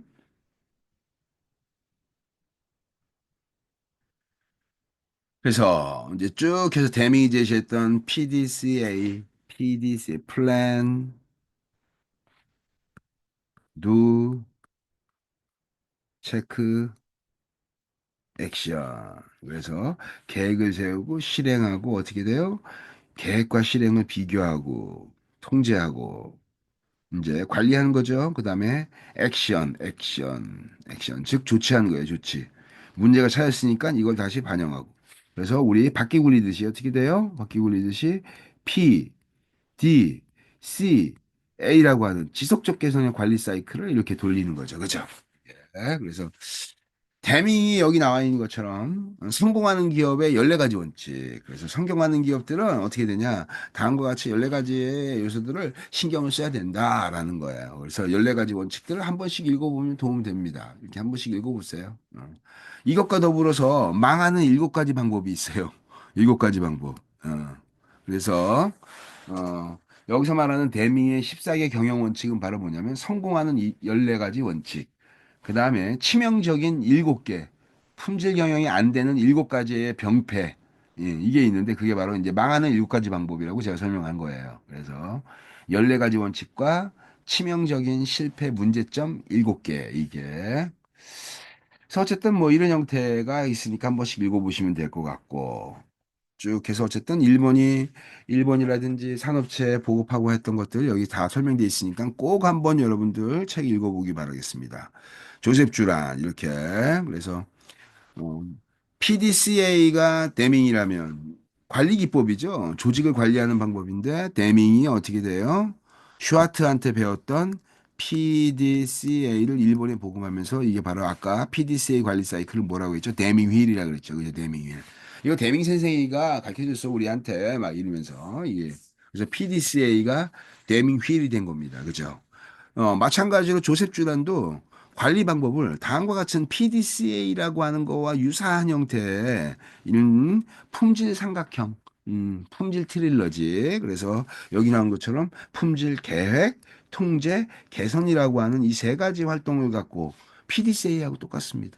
이게 일종의 조직을 관리하는 이러한 방법을 계획, 통제, 개선이라고 하는 3가지 요소를 이제 이분들이 슈와트, 뭐 데밍, 그다음에 조셉 주란 연구자이기도 하지만 상당수가 어때요? 현업의 기업들을 대상으로 엄청나게 많이 연구만 하는 사람이 아니라 엄청나게 많은 이 컨설팅을 해줬습니다. 이 기업체들, 모토로라, 뭐 GM, 뭐 이런 자동차 회사나 통신회사 모토로라 같은 데서 이 데밍이라든지 그다음에 조셉 주란이라든지 이런 사람들을 강사를 데리고 와가지고 교육 훈련 시키고 엄청나게 노력 많이 했어요. 이게 그래서 바꿔 얘기하면 여기서 말하는 이런 관리 사이클 체계가 일종의 어떻게 돼요? 조직을 변화시키는 그런 관리 활동이라고 한다면 학자, 즉 연구자마다 어때요? 자기만의 방법으로 이런 걸 만들어 놓은 거예요. 그죠? 이게 뭐 크로스비라고 하는 사람은요, 품질 백신이라는 걸 만들었어요. 품질 백신. 그래서 똑같이 이런 품질 백신에서 뭐 결의, 뭐 실천, 뭐 그다음에 뭐 평가, 뭐 개선, 뭐 이런 형태 여러 가지 것들에서 데밍은 PDCA, 그다음에 주라는 계획 통제 개선 품질 트릴러지, 그다음에 크로스비는 품질 백신, 뭐 이런 형태로 이게 쉽게 그렇게 이해하시면 될 것 같습니다. 그래서 어쨌든 여기도 이제 그런 것들을 한 번씩 읽어보면 될 것 같고 ISO 9001 표준 국제표준화위원회에서 제품과 서비스의 원활한 소통을 위해서 국제표준화위원회가 만들어졌고 거기서 국제 간 어떻게 돼요? 경영에 대한 글로벌 스탠다드를 정하자라고 해서 나왔던 게 ISO 9002 이 품질 경영 시스템입니다. 9001 품질 경영 시스템. 그래서 제조뿐만 아니라 서비스 기업도 ISO 9001 인증받고 있습니다. 예. 뭐 품질 사고에 대한 사후 처리하고 사전 대비 이런 것들. 이거 우리 앞에 제일 먼저 얘기했네. 이가 뭐 리액티브죠, 이가. 리액티브의 접근 방법인 거고. 그다음에 사전 대비는 바로 뭐예요? 이거 앞에서 먼저, 그죠? 예방적 측면이죠. 프로액티브입니다. 프로액티브. 이게 그런 측면에서의 이 특성을 이제 정리한 거예요. 이게 그래서 이런 측면으로 이제 우리가 이해하면 될 것 같습니다. 그래서 요것도 한 번씩 읽어보세요. 쭉 해서 다 됐고, 뭐, 여기 뒤에 나와 있는 것들은 이제, 말콤 볼드리지 MBNQA. 이게, 말콤 볼드리지라고 하는 사람 이름이라고 했잖아요. 그래서 이거 어떻게 되냐? MBNQA. 이렇게 해가지고 그냥 줄여서 MB. 또는 어떻게 돼요? 그냥 볼드리지 어워드. 그래서, 이 국가 전 세계 각국의 품질상 수상 제도가 있는데 각국의 전 세계 품질상이 글로벌 스탠다드다. 이게 그래서 7가지의 핵심 가치, 7가지 핵심 가치를 가지고 이제 어떻게 되냐? 1000점 만점으로 평가를 하더라. 일반적으로 700점 이상이면 수상권이다. 미국에서 이제 비즈니스를 하고 있는 그래서 뭐 마이크론 볼드리지에 관련된 것들 최근에는 이게 이제 9가지로 이제 바뀌었어요. 이게 벌써 이게 한 10년 다 돼가죠. 그죠? 이게 그래서 10년이 다 돼가니까 이제 최근에는 이제 7가지 카테고리 그냥 그동안 계속 7가지를 그냥 계속 고집하면서 유지했거든요. 이게 핵심 가치를 7가지로 해가지고 이게 근데 최근에 봤더니 이제 이게 9가지로 좀 확장됐더라고요. 지금 이게 그래서 어쨌든 그런 측면에서 이런 것들 여러분들 외울 필요 없어요. 이거 이런 것들 7가지. 이거 원래 저기 품질 경영에 관련되어져 있는 이 별도의 수업에서 이미 다루는 내용이니까 아 말콤 볼드리지라고 하는 국가 품질상 제도가 있다. 이게 일본에는 그래서 이거 각국의 그런 개념을 아는 게 미국은 MBNQA, 한국은 어떻게 돼요? 우리나라는 MBNQA 그 모델 그대로 갖고 와서 번역해가지고 씁니다. 그죠? KNQA 그죠? 코리아 내셔널 퀄리티. 일본은 어떻게 돼요? JQA 이게 이런 형태로 각국에 다 이러한 품질상 제도가 있습니다. 일본은 JQA에 더불어서 뭐가 있어요? 대밍상도 있습니다. 대밍상. 대밍상. 그다음 유럽은 어떻게 돼요? 유럽은 EFQM이라는 게 있어요. EFQM. 유럽에 EFQM 있는데 MB하고 조금 차이가 있습니다. EFQM. 그래서 지금 제가 여기 나왔던 게 이제 전 세계 양대 축이 바로 뭐냐? MBNQA 아니면 EFQM. 이게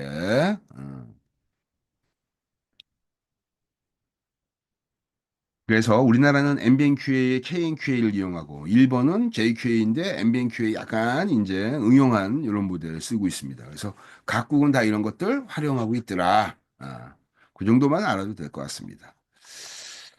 그 다음에 뒤쪽에 쭉 해서 품질 개선 노력이 왜 실패하는가. 그러니까 이런 것들을 한 번씩 쭉 읽어보면 제가 수업 때 품질 개선이 왜 실패하는가 이런 것들에 대한 얘기가 여기 다 나와요. 이게. 그래서 뭐 예를 들면 뭐 나왔던 대로 품질은 어떻게 되냐. 이게 과정이 좋으면 결과가 좋다. 이게 품질의 기본적 특성입니다. 이게 그래서 품질 개선, 카이젠, 지속적 개선 이런 걸 되게 중요한 얘기로 이제 즉 품질 개선 노력이 실패하는 이유는 품질을 기반으로 한 조직 문화가 갖춰져 있지 않기 때문에 그렇다. 이게 그래서 기업의 품질이 개선되려면 엔지니어가 바뀌는 게 아니라 누가 바뀌어야 된다. 경영자의 생각과 사고 시스템이 바뀌어야 된다. 그래서 제가 수업 때도 뭐라고 했냐면 경영자 책임론 이렇게 얘기했어요. 이게 엔지니어의 실수는 사소한 실수, 경영자의 실수는 치명적인 실수, 품질은 주로 어떻다?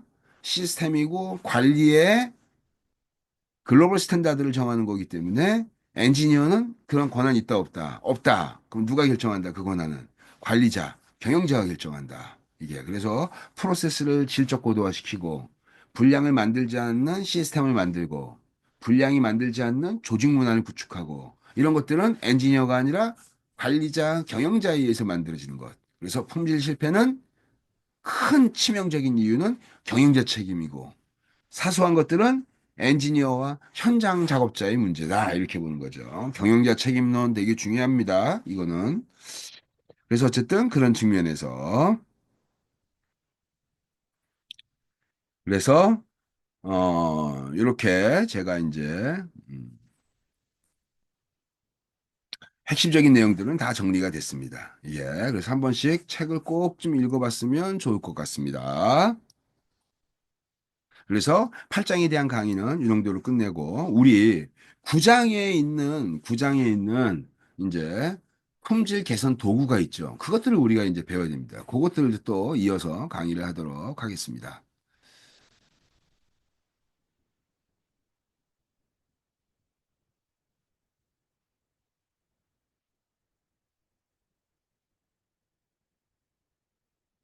우리 품질 관리하고 이제 개선에 관련된 것들이에요. 품질 관리하고 개선에 관련된 것들인데 이 품질 관리와 개선에 관련된 것들은 우리 여러 가지가 있지만 제일 첫 번째 뭐냐?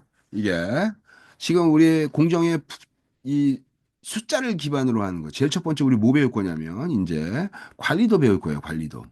관리도 실제로 한번 그려보자. 우리 관리도 쫙 이렇게. 두 번째 그다음에 QC7 툴. QC7 툴. 이게 세 번째가 이제 뭐냐면 PCI 이렇게 이 세 가지를 이제 배울 거예요. 예. 그래서 이 세 가지에 대해 개념, 세 가지에 대한 개념을 우리가 이제 어떤 형태로 이제 체계화시켜서 배울 거냐. 요거에 대한 거가 이제 설명되는 게 9장입니다. 예. 그래서 이 9장에 관련된 것들은 이제 어 먼저 우리 관리도에 대한 것들을 한번 볼까요? 풀진 관리 시스템의 설계가 어떻고 이거 쭉쭉 한번 읽어보세요, 여러분들 이게.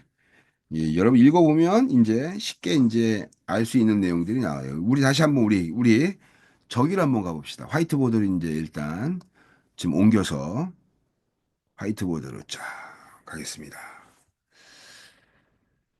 여러분들한테 이제 우리 수업 시간에 제가 관리도의 개념을 얘기했어요. 그죠? 관리도의 개념. 다시 한번 우리 관리도 한번 리마인드 한번 시켜봅시다. 제일 첫 번째가 뭐냐면 관리도를 그릴 거예요. 그죠? 관리도는 어떤 관리도가 있다?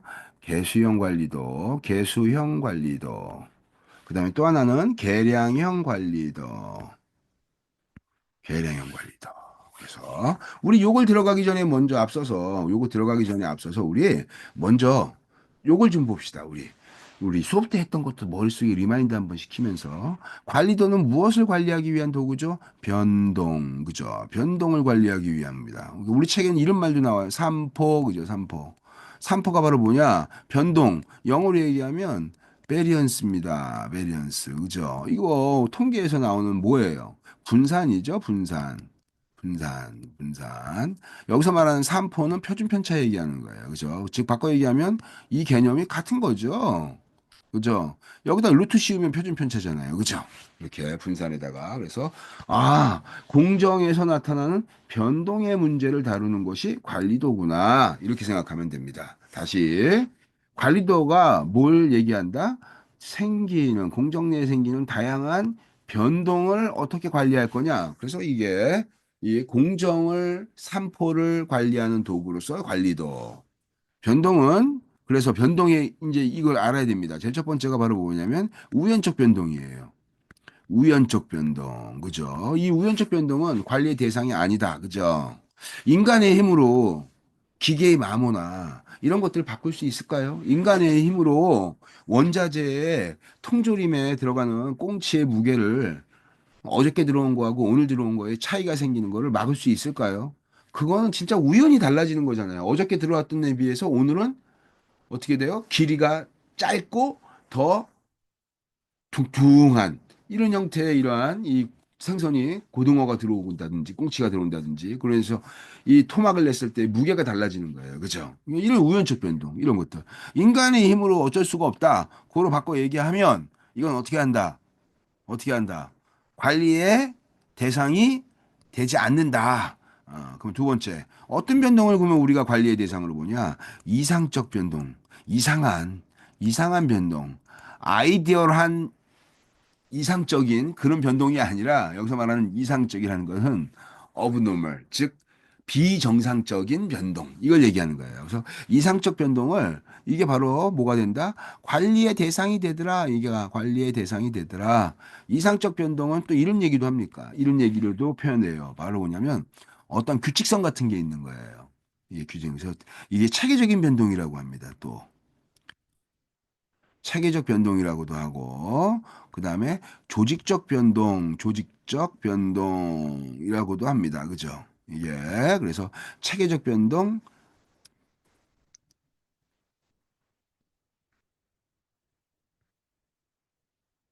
조직적 변동, 이렇게도 설명을 합니다. 그래서 어쨌든 이상적 변동이라는 것이 관리의 대상이더라. 그래서 우리 통조림 공장에서 통조림 무게를 쟀더니 통조림의 무게가 분량이 나오기 시작하는데 그것이 1시 반서부터 2시 반 사이에, 1시간 사이에 통조림 무게의 분량이 급증하더라. 이게 왜 급증하는 거야? 봤더니 식곤증, 그죠? 이게 그 1시 반에서부터 2시 반 사이에 통조림 무게가 급증하는 이유. 그게 바로 조직적 변동, 체계적인 어떤 패턴을 나타내는 거예요. 특정한. 이게 즉 이상적 변동이죠. 그게 이제 이게 바로 관리의 대상이 되더라. 그다음에 우리 요것도 하나 봅시다. 우리 또 머릿속으로 이제 쫙 해서 관리도라는 것의 기본적 개념은 바로 뭘까? 관리도에 대한 기본적 개념을 좀 머리에 지금 넣읍시다. 이게 통계적 품질 관리하는 슈아트에 의해서 만들어졌다 그랬잖아요. 이게 이 개념을 한번 볼게요, 제가. 이제 에드워드 댐이 이제 이런 질문을 받은 거예요. 박사님, 이 변동은 나쁜 변동이에요? 그럼 이 변동은 좋은 변동입니까? 어디까지가 좋고 어디까지가 나쁜 변동이에요? 이렇게 질문받았다 그랬잖아요. 그죠? 그러면 이걸 정확하게 알려줘야 되는 거예요. 그죠? 허용 가능한 변동과 허용하지 못하는 변동. 그래서 뭘 이용했다 그랬죠?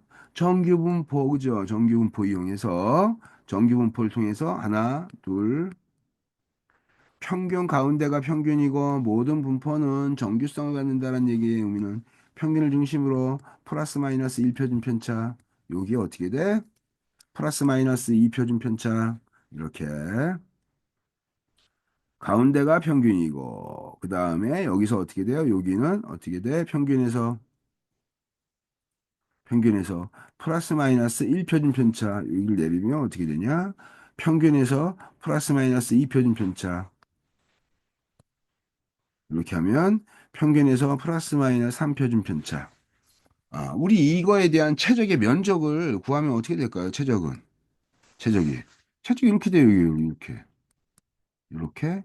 이렇게. 요게 정기분포에서 얼마라 그랬죠? 0.3434니까 0.68. 그다음 이 시그마는 어때요? 여기까지 포함된 이 시그마는 이렇게 되면은 475 475에서 0.95.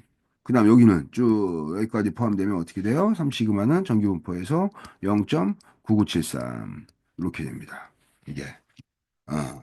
그래서 이 안에서 생기는 이 변동은 지극히 일반적인 변동으로 보는 거죠. 그죠? 그래서 이 꼴대 바깥으로 나가면 어떻게 되더라?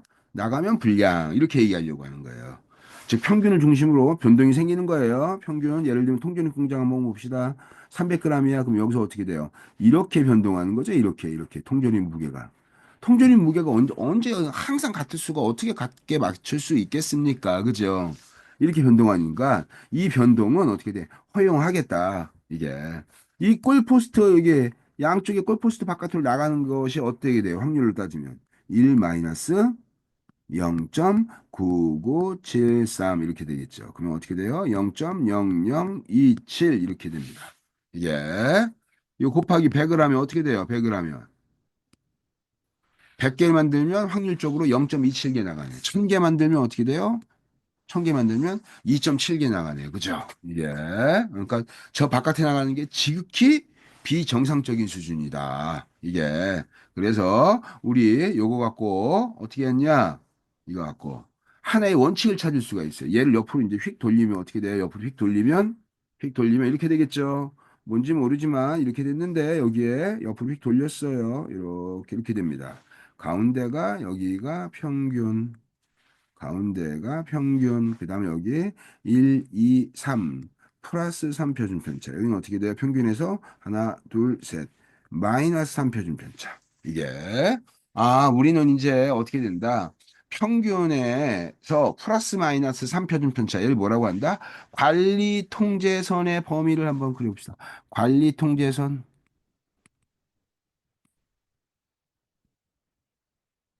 관리 통제선의 범위는 어떻게 될까요? 평균에서 플러스 마이너스 3표준 편차. 어떤 관리도도 이 원칙을 벗어날 수 있다 없다? 벗어나지 못한다. 이게 원칙이에요. 관리 통제선의 범위를 제시하시오. 그러면 어떻게 돼요? 평균에 플러스 마이너스 3표준 편차. 그러면 뭐만 알면 돼요? 평균과 표준 편차만 알면 됩니다. 이게 그래서 관리 통계선의 범위, 모든 관리도는 평균에서 플러스 마이너스 1표준 편차를 우리가 갖게 된다.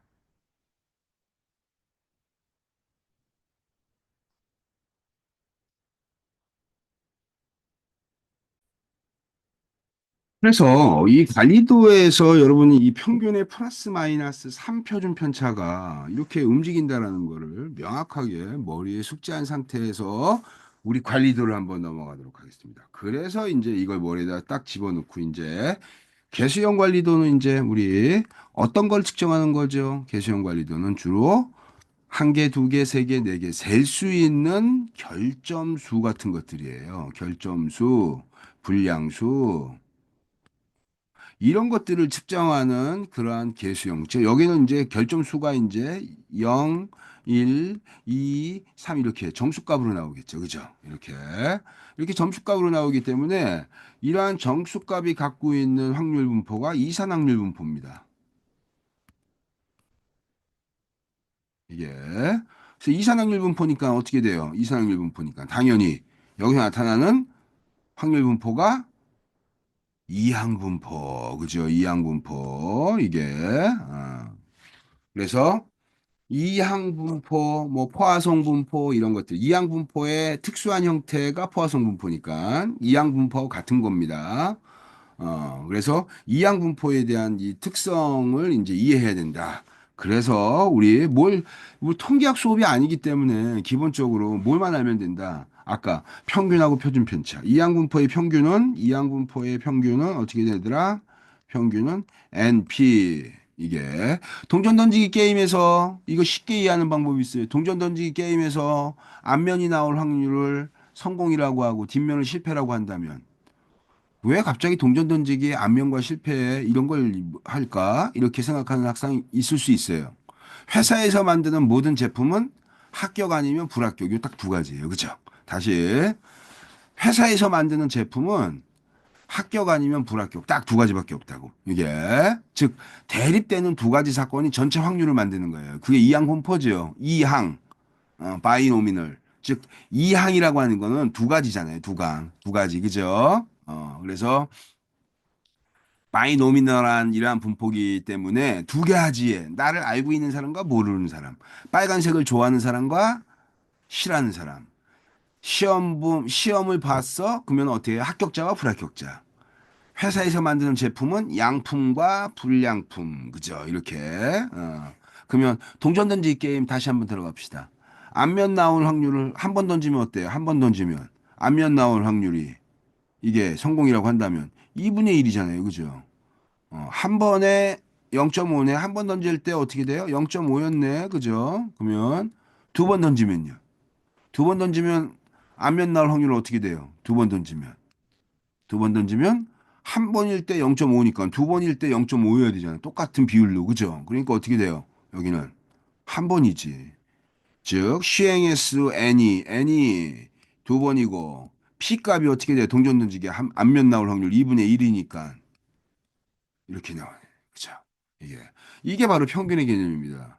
이게 되게 쉬운 개념이에요. 평균의 개념이. 다시 NP가 어떻다고요? NP가 평균이다. NP가 평균이다. 이게 그래서 요거 갖고 다시 한번 정리하면 동전 100번 던지면 어떻게 돼요? 안면 나올 확률은 확률적으로 기대값은 50 이렇게. 됐죠. 이게 바로 MP의 개념, 동전 던지기에서. 그래서 다음과 같이 이렇게 평균은 MP다. 그 다음에 분산 요구할 수 있어요. 분산. 왜? 표준 편차 구해야 되니까. 분산. 얘는 어떻게 되냐? 이렇게 제곱인데. 이게 분산이잖아요. 이 분산이 이항분포에서는 어떻게 되더라? 이항분포에서는 얘가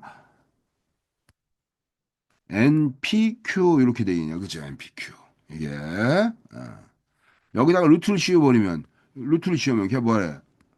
표준 편차 이렇게 되겠네요. 표준 편차 이렇게 표준 편차니까 루트 n p q 이렇게. 여러분 이거 한 번씩은 들어봤을 가능성이 있습니다. 그죠? 이게 그래서 아까 평균의 플러스 마이너스 3표준 편차니까 어떻게 되냐? 평균의 플러스 마이너스 3의 표준 편차 이 원칙을 그대로 쓰면 되는 거예요. 그래서 어떻게 되냐?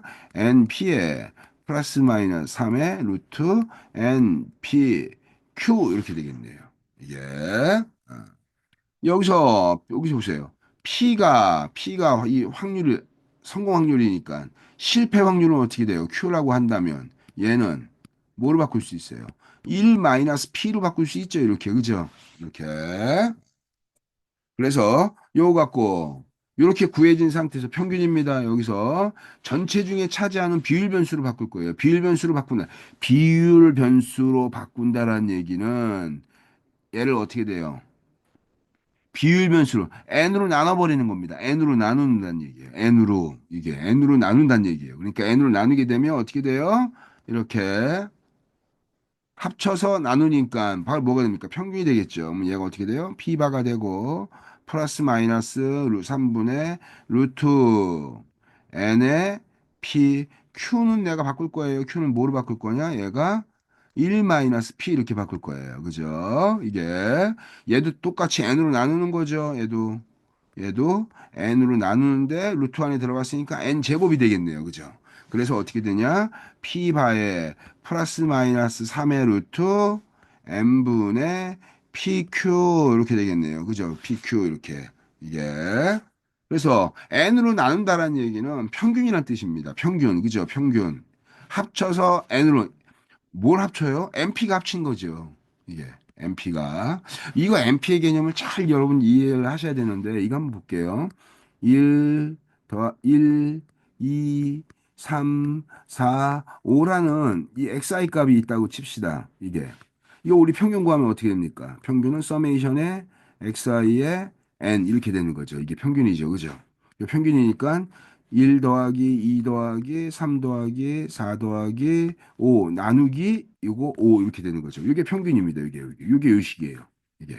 근데 이거를 이렇게 바꿀 수 있어요. 얘를. 이걸 이렇게. 어떻게 되냐? 서메이션의 xi의 p의 xi 이렇게. 얘는 확률값입니다. 확률값. 얘는 확률값이에요.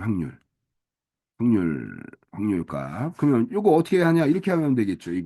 이걸 확률값을 구하는. 이거랑 똑같은 개념이 이렇게 해요. 똑같은 말. 이게 기대값입니다. 기대값. 얘가 기대값을 구하는 건데.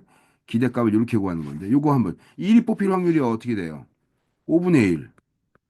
xi 값은 얼마? 1 곱하기 5분의 1 더하기 2 곱하기 5분의 1 더하기 3 곱하기 5분의 1 더하기 4 곱하기 5분의 1 더하기 5 곱하기 5분의 1. 5분의 1은 어디서 나온 거예요? 주머니 안에 있는 숫자 카드가 뽑힐 확률이잖아. 그죠? 그러니까 다섯 개 중에 하나, 다섯 개 중에 하나. 이렇게. 요거 다 하면 어떻게 돼요?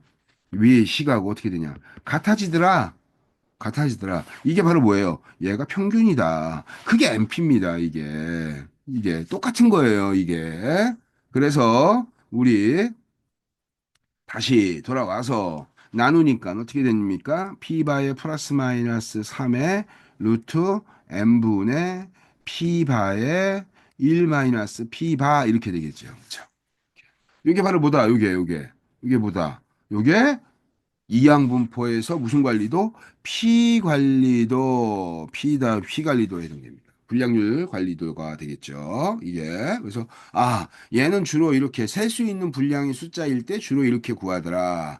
됐고, 이제 우리 계량형 관리도 봅시다. 계량형 관리도. 계량형 관리도는 주로 어떤 거 할까요? 얘는 길이, 무게, 그 다음에 수명 시간, 이런 것들. 주로 어때요? 얘는. 숫자 하나 갖고 분량이 한 개야, 두 개야, 세 개야, 네 개야 이렇게 따질 수 있다 없다. 이게 할 수가 없습니다. 그죠? 이게 통조림 300g 맞출 거야라고 하면 295g이니까 5가 차이가 나니까 이건 결점수 다섯 개로 볼 수 있지 않을까요? 그렇지 않아. 이게 바꿔 얘기하면 결점수가 다섯 개라고 한다면 만약에 그 학생이 그런 질문을 했을 때 295g은 과연 300g에서 5g 차이가 나기 때문에 불량이라고 얘기할 수 있겠습니까? 이 얘기야. 어. 반대로 303g은 평균 300에서 3g 더 많아졌기 때문에 얘는 불량입니까? 이렇게 얘기했을 때 그걸 누구든지 간에 불량이야 아니야 이렇게 판정 지을 수가 없겠죠. 그죠? 바꿔 얘기하면 길이, 무게, 수명 시간은 내가 어느 한 값을 갖고 있다고 하더라도 그 값을 중심으로 어떻게 돼요? 자연스럽게 산포가 발생한다. 바꿔 얘기하면 형광등의 수명 시간을 내가 인위적으로 맞출 수 있을까요? 약간 이 변동하는 것은 당연한 거 아닐까요? 그래서 계량형 관리도에서는 수치가 어떤 값을 갖냐? 수치가 범위값을 갖는다. 범위값, 레인지, 범위값을 갖게 되는 거예요. 항상 어디서부터 어디까지 이렇게 통조림의 무게가 어디서부터 어디까지는 충분히 허용 가능한 범위 이렇게 해서 길이, 무게, 수명 시간 이런 것들이 다 뭐가 된다? 계량형 관리도의 대상이 되더라. 그러니까 이제 주로 어떤 값? 주로 실수값, 정수를 포함한 실수값, 다 이렇게 나올 수가 있겠죠. 당연히 범위값이고 실수값을 가지니까 이산적 자료가 아니라 어떻게 연속형 자료죠, 연속형 자료. 연속 형자름으로 인해서 우리는 어떤 걸 써야 되냐? 정규분포 써야겠네요. 정규분포. 아, 이거 정규분포. 그래서 우리는 여기서 쓰는 관리도를 어떻게 돼? 제일 첫 번째가 어떤 관리도예요? 이게 그냥 우리 쓰는 거. 평균 관리도. 평균 관리도는 어떻게 그리더라? X바 관리도 이렇게 표시합니다. 두 번째 뭐가 있냐? 범위 관리도. 범위 관리도. 그래서 범위 관리도는 R 관리도 이렇게 합니다. R 관리도. 이게 세 번째는 이제 보겠습니다. 세 번째는 다음과 같이 이 내용이 어떻게 되냐? 두 개가 X바 R 관리도가 결합된 거예요. 그래서 평균 범위 관리도. 평균 범위 관리도 이렇게 되겠죠. 평균 범위 관리도. 그래서 위에 두 가지가 결합된 거예요. X바 R 관리도 이렇게 되겠네요. 이게 우리 이 정규분포를 쓰는 이 관리도가 가장 많이 우리 쓰인다. 이게 그래서 여러분들 내가 표준 편차 구하는 거 얘기했어요. 표준 편차. 그 개념을 다시 한번 얘기하면 이렇게 되겠죠. 내가 통조림 공장에서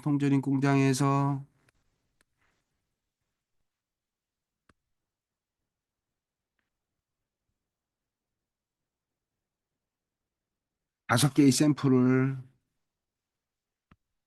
내가 1시에 뽑고 2시에 뽑고 3시에 뽑고 4시에 4번 뽑는 거예요. 그래서 내가 여기 통조림의 무게가 이렇게 나오겠죠. 이렇게. 그러니까 통조림에 우리는 설계사양의 통조림의 찰기사양의 통조림의 무게는 300g으로 딱 정해놨어요. 그죠? 그럼 이제 보겠습니다. 여기다 300g, 310g, 330g, 280g, 290g 이렇게 나올 거예요. 그럼 여기에 1시에 뭘 구해요? 요 값의 평균을 구합니다. 평균. 그다음에 2시에도 추출한 평균 무게를 여기서 또 평균을 구하고 여기도 평균 구하고 여기도 평균 구해서 요렇게 또 어떻게 돼요? 4개. 네 개를 또 평균을 구해요. 그 식을 한번 볼까요? 우리 식을 어떻게 쓴다고? 평균들을 또 평균 낸다. 이렇게. 그죠? 이렇게 평균 구한 걸 뭐라고 한다?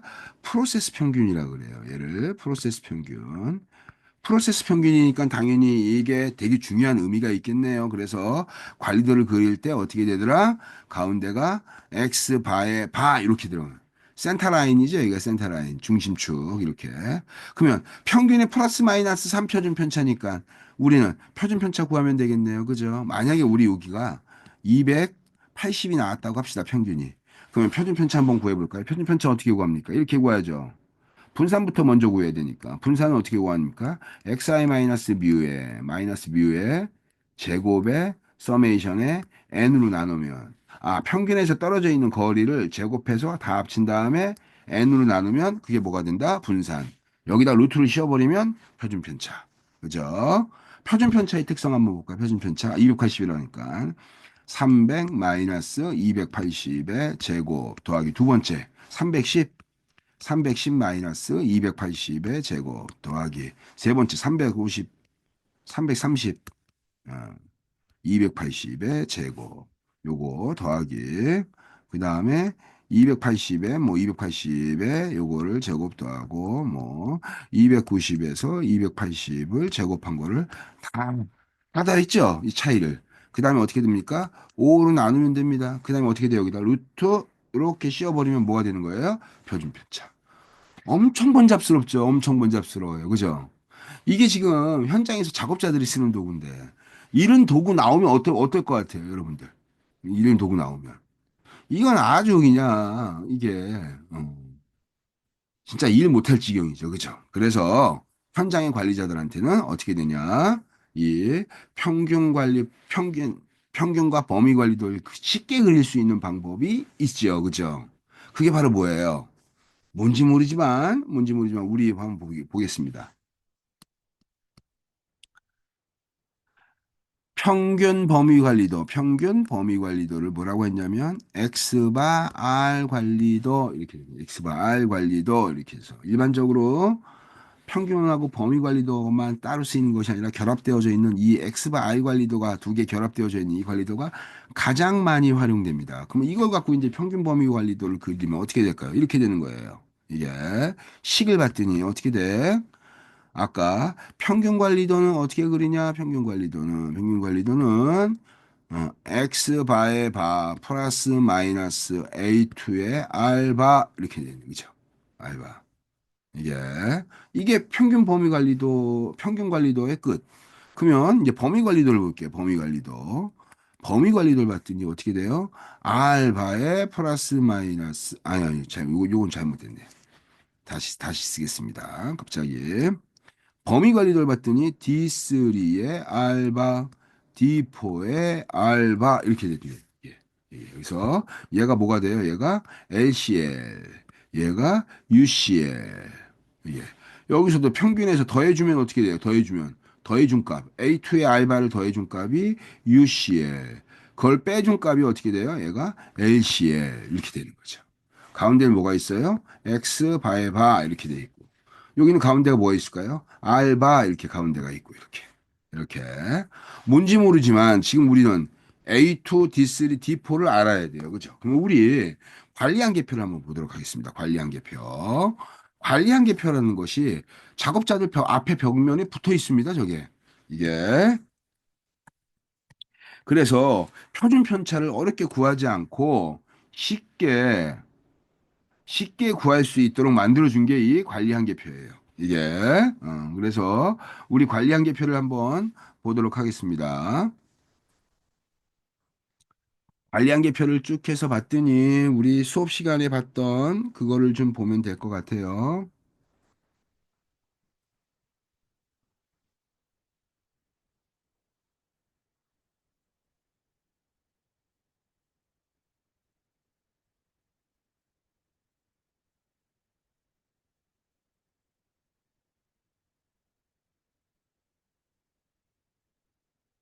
뭔지 모르지만 다시 쭉 해서 봤더니 이렇게 관리한계표가 쭉 나왔습니다. 그래서 내가 지금 갖다 붙였어요. 이렇게. 그래서 다음과 같이 여러분들 관리한계표가 아예 주어집니다. 이게. 그럼 우리가 여기 앞에서 한번 볼까요? 여기 위에 쭉 해서 봤더니 샘플을 몇 개를 뽑은 거예요. 샘플을. 이게 중요하죠. 하나, 둘, 셋, 넷, 다섯 번. 이 밑에 거하고 헷갈리면 절대 안 됩니다. 이거는 추출한 횟수예요. 그죠? 그래서 샘플 다섯 개씩 네 번 뽑은 거죠. 그 네 번 뽑았다는 것은 잊으셔도 됩니다. 그러니까 샘플의 크기가 어떻게 되냐? 다섯 개. 쭉 해서 와봐서 이렇게 봤더니 어떻게 되냐? 이렇게 되겠네요. 그죠? 그러니까 아까 우리 그러니까 뭐만 구하면 되냐? 평균만 구하면 되는 거예요. 평균만. 그래서 아까 우리 평균을 예를 들면 이 평균은 어떻게 되냐? 평균을 우리가 350이라고 합시다. 350. 평균을 350. 그다음에 더해주면 어떻게 돼요? A2 값이 뭐예요? A2 값.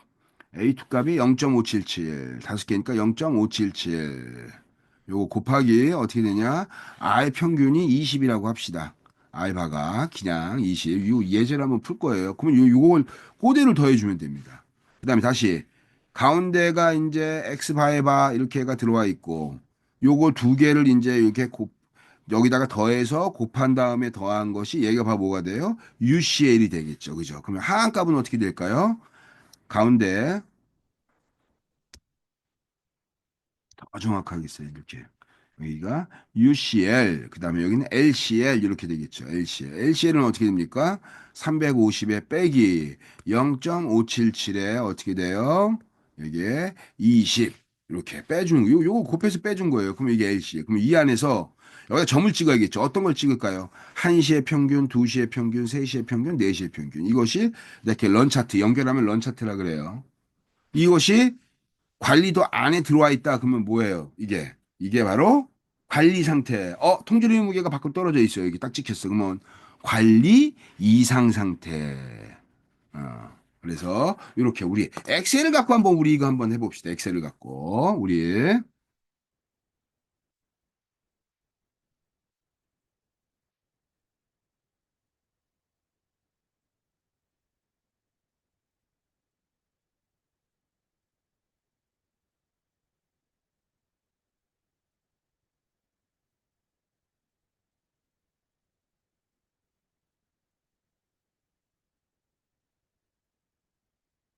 여러분 이제 엑셀을 띄웠습니다. 다음과 같이 우리 표본 구하고 평균 구하는 게 좀 쉽게 하려고 제가 일부러 이렇게 엑셀을 이제 식을 쉽게 보려고 이렇게 했어요. 그래서 다음과 같이 어떤 회사에 샘플 넘버가 1번, 2번, 3번, 4번, 5번 이렇게 이제 있고, 즉 5개씩 뽑은 거죠. 5개를 뽑았습니다. 샘플을 5개를 뽑고, 그 다음에 여기는 이제 시간이라고 봅시다. 여기는 시간, 이제 추출한 시간을 다음과 같이 이제 뭐 1시, 2시, 3시, 4시, 5시, 6시, 7시, 8시, 8번 뽑았다. 자, 그래서 내가 어떤 회사에 통조림 공장에서 이제 통조림의 무게를 봤더니 이제 봅시다. 그냥 이렇게.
여러분 보겠습니다. 다음과 같이 이게 지금 내가 일부러 그냥 랜덤하게 지금 이렇게 숫자를 이렇게 집어 넣어놨어요. 이렇게 다음과 같이 이렇게 숫자를 지금 집어 넣어가지고 이렇게 좀 정리를 했습니다.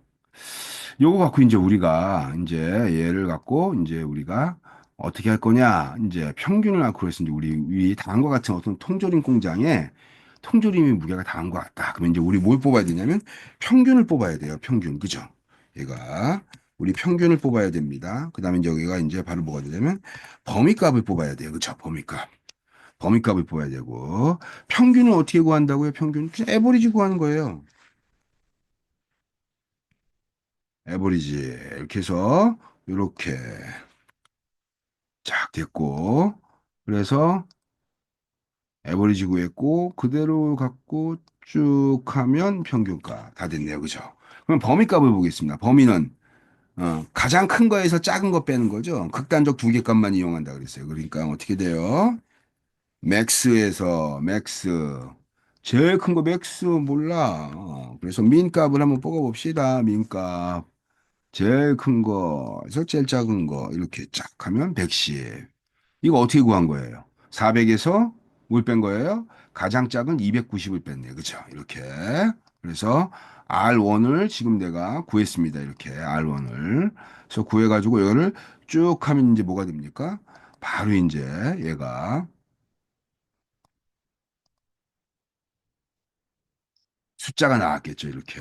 그래서 이제 평균하고 범위 다 구했습니다. 이 상태에서 이제 보겠습니다. 이 상태에서. 또 뭐 구해야 돼요? 바로 또 평균 구해야겠죠. 그죠? 평균을 쫙 구하면 315.5가 나왔네요. 그다음 범위값을 구해볼까요? 범위값의 평균은 102.5 이렇게 나왔네요. 그죠? 그래서 이 102.5가 나온 요거 두 개만 구하면 이제 우리 다 구한 겁니다. 이제. 그러면 우리 이제 어떻게 하면 될까요? 평균, 평균 구했고, 이제 샘플군 뽑았으니까 어떻게 돼요? 여기 다섯 개가 뽑았잖아요. 0.577. 그죠? 그러니까 우리 먼저 평균 관리도를 한번 해볼까요? 평균 관리도. 평균 관리도는 가운데 값이 뭐가 들어와야 돼요? 가운데 값이 바로 평균의 평균값. 얘가 들어와야 되겠네요. 그죠? x 바에 바 이렇게 되잖아요. 우리 이걸. x 바에 바 플러스 마이너스 a2의 알바 이렇게 있네요. 알바 예 이렇게. 그러니까 315.5에다가 얘가 가운데가 평균이죠. 제가 가운데가 평균이죠. 이렇게 평균 얘가 그럼 UCL을 한번 해볼까요? UCL 얘가 UCL 자 그다음에 밑에는 이제 어떻게 돼요? LCL 이렇게 됐고 UCL은 어떻게 되냐? 315.5 빼기 어떻게 돼? A2 값이 어떻게 다섯 개가 0.577이네. 0.577 이거 곱하기 알바가 어떻게 돼요? 102.5 102점 102점 102.5 이렇게 해서 더해줘야겠죠. 위에 UCL이니까 당연히 어떻게 됩니까? 여기를 더해줘야겠네요. 그죠? 이렇게. 자, 가면 이렇게 되고. 그다음 LCL 볼게요. LCL도 똑같습니다. 이거 빼기 어떻게 되냐? 0.577, 0.577 곱하기 이거 곱하기 아까 102.5, 102.5 이렇게 곱해주면 바로 뭐가 된다? 이렇게 나옵니다. 그러면 관리도는 어떻게 되는 거예요? 374, 643에서부터 256 요 사이에 평균이 있고 요 안에서 그러면 우리 평균값을 한번 찍어볼까요? 여기다가 평균값을 376, 376 이상 넘어간 게 있어요? 없어요? 쭉 봤더니 376이 없네. 376이. 그럼 LC 해보겠습니다. 256 있어요? 256? 256 쭉 없네요. 관리 상태. 평균은 관리 상태. 그죠? 평균은 이 안에 다 들어오겠네. 이게. 그 다음에 우리 범위 관리도 그릴까요? 범위 관리도. 이거 평균 관리도고. 범위 관리도 한번 그려보겠습니다. 범위 관리도. 자, 범위 관리도는 D3, D4죠? 범위 관리도는 어떻게 되냐? 한값이 D3의 알바, 그 다음에 D4의 알바 이렇게 돼 있습니다. 그죠? 이게 D3, D4 이렇게 돼 있기 때문에 범위 관리도는 여기서 요 범위값이 102점, 즉 UCL 가운데 평균선이 뭐가 돼요? 102.5 가운데 알바가 들어와야 되니까 가운데가 102.5 이렇게 되고 UCL은 어떻게 돼? LCL을 먼저 요게 바로 뭐예요? D3가 얘가 D3가 LCL 얘가 UCL 이렇게 되거든요. LCL 보겠습니다. LCL을 쫙 해서 봤더니 D3 볼게요. D3가 다섯 개짜리 쭉 갔더니 0이야 0. 다섯 개짜리. 그러면 어떻게 됩니까? LCL은 이코르 0 곱하기 어떻게 돼요? 이게 R 하니까 102.5 0 나오네요. 그죠? 그러면 D4 볼까요? 우리 D4? D4는 쭉 해서 봤더니 다섯 개짜리 이렇게 봤더니 2.114. 즉 어떻게 돼요? 이거 곱하기 2.114, 2.114. 자, 이렇게 봤더니 0서부터 216까지 변동하면 오케이. 그죠? 이게 관리 범위네요. 쭉 해서 봤더니 216을 넘는 값이 있어요, 없어요? 없네. 아, 평균도 오케이, 얘도 오케이. 평균과 범위가 모두 다 오케이일 때 합격, 즉 관리 상태라고 부르는 거죠. 둘 중 안에 어느가 하나라도 빠져나가면 어떻게 되냐? UCL과 LCL 바깥으로 빠져나가면 관리 이상 상태가 됩니다. 이게 바로 뭐예요? X바이 관리. 너무 간단하죠, 여러분.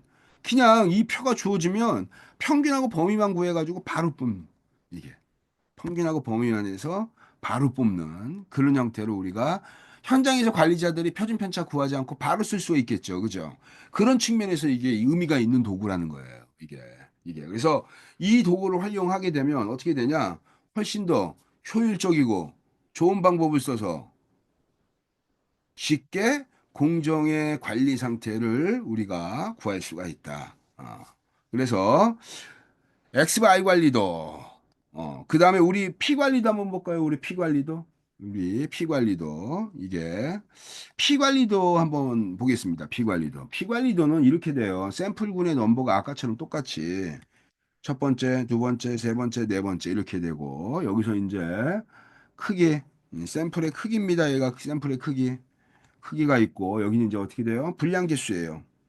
이제 불량 개수 이렇게 돼요. 이렇게 나옵니다. 이게 우리 어떻게 되냐면 이렇게 되죠. 이게 P바의 플러스 마이너스 3의 루트 n분의 P바의 1 마이너스 P바 이렇게 되는 거잖아요. 그죠? 예. 우리 이제 이거부터 구하면 되겠네요. 그래서 예를 들면 320개 뽑았어. 근데 분량이 5개 나왔네. 그 다음에 270개 뽑았는데 분량이 12개 나왔어. 그 다음에 330개 뽑았는데 분량이 8개 나오고, 그 다음에 420개 뽑았는데 그 중에서 분량이 20개가 나왔다. 이렇게. 그러면 우리 이제 분량률을 구해야 되는 거예요. 분량률을 어떻게 구할까요? 전체 중에 나눠버리면 되니까. 그죠? 예. 그래서 나누면 이렇게 되겠죠. 나누면. 이렇게. 이거 나누기 이렇게. 그죠? 이렇게. 전체 중에서 분량 개수 차지하는 비율이니까. 이렇게 해서 쭉 하고. 그래서 우리 한번 제가 이쁘게 좀 할게요. 다음과 같이 이렇게 차지하는 겁니다. 이거는 이렇게 나눠도 되죠. 이렇게. 이거는 이렇게 나눠도 됩니다. 즉, 어떻게 돼요? 가운데 평균값을 구하는 방법은 이렇게 해서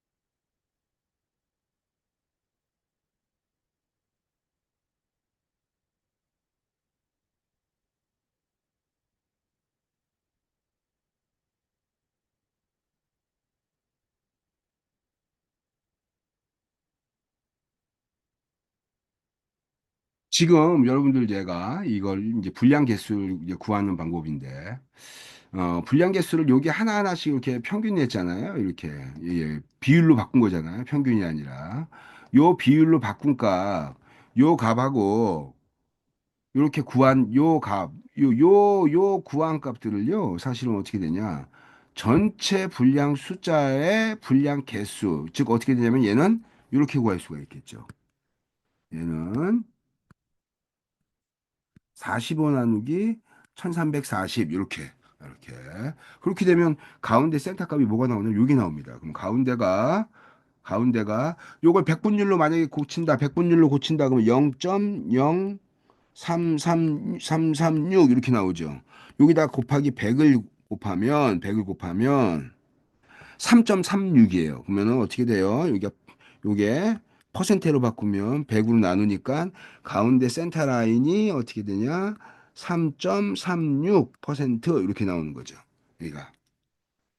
이렇게 이 상태에서 나온 거고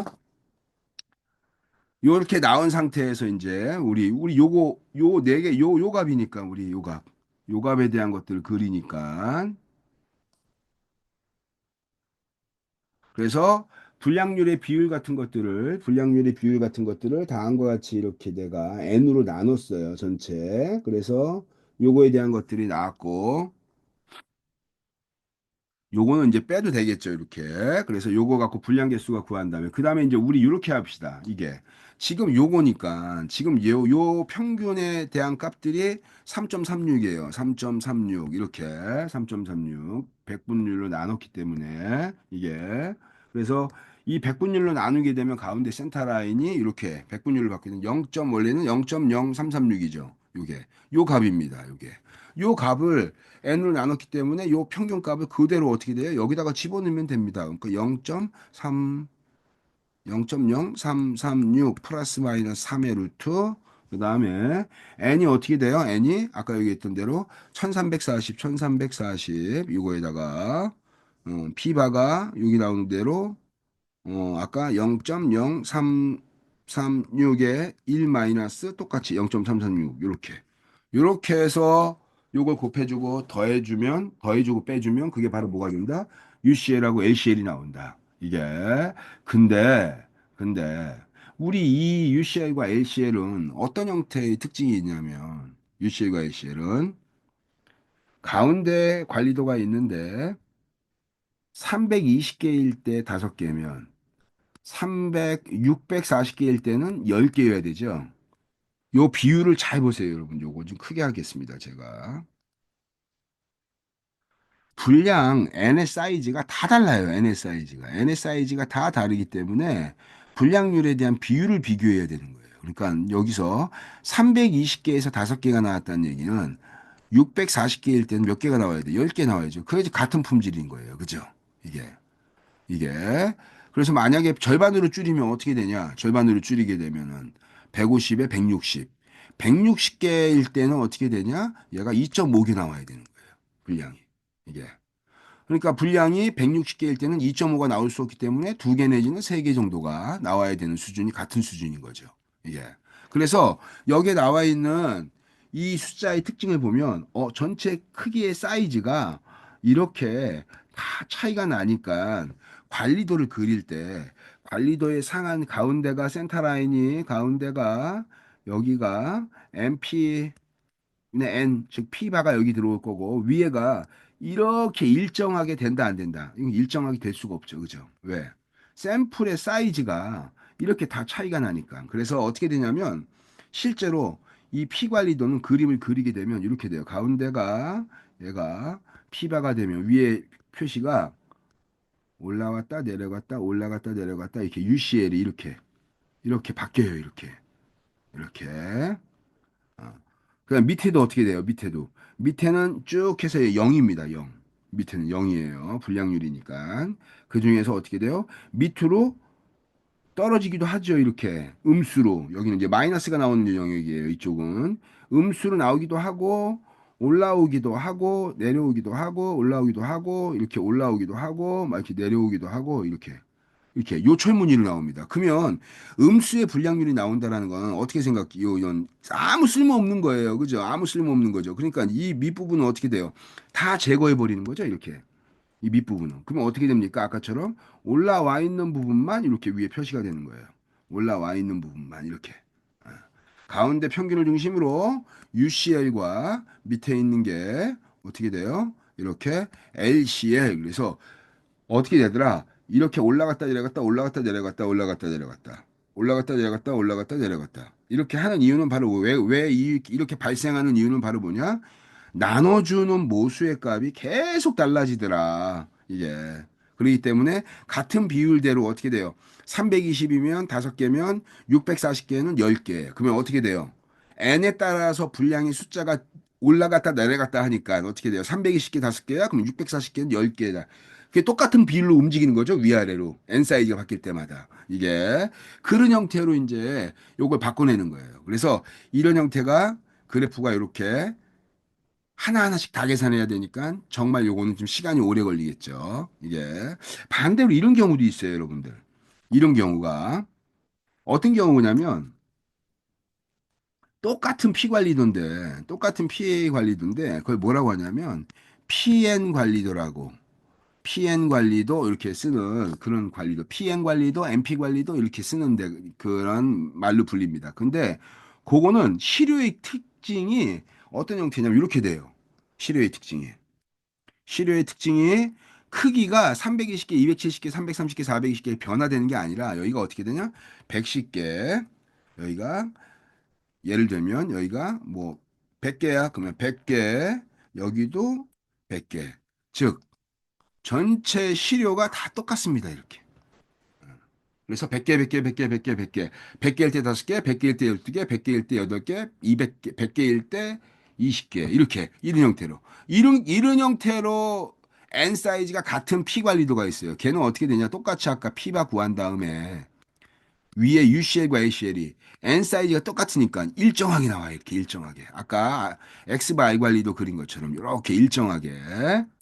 그래서 이렇게 일정하게 나오는 이러한 형태의 특징이 이제 바로 뭐가 된다? 이게 이게 PM 관리도. 그래서 데이터의 크기가 100개, 100개, 100개, 100개 다 똑같네. 그러면 이건 PM 관리도. 이게 그다음에 또 여기 땄더니 320개, 270개, 330개, 420 다 달라지네. 그러면 높이가 어떻게 돼요?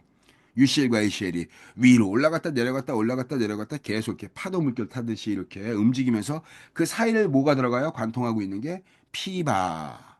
즉 어떻게 해요? 평균 분량이 되겠죠. 그죠? 이게 평균 분량에 대한 이것이 가운데를 관통하고 있고. 그래서 요런 형태의 차이가 있다. 이게 그래서 관리도에 대한 특성은 여기까지 하고 이제 우리 다시 QC7 툴에 대한 특성을 좀 보도록 하겠습니다.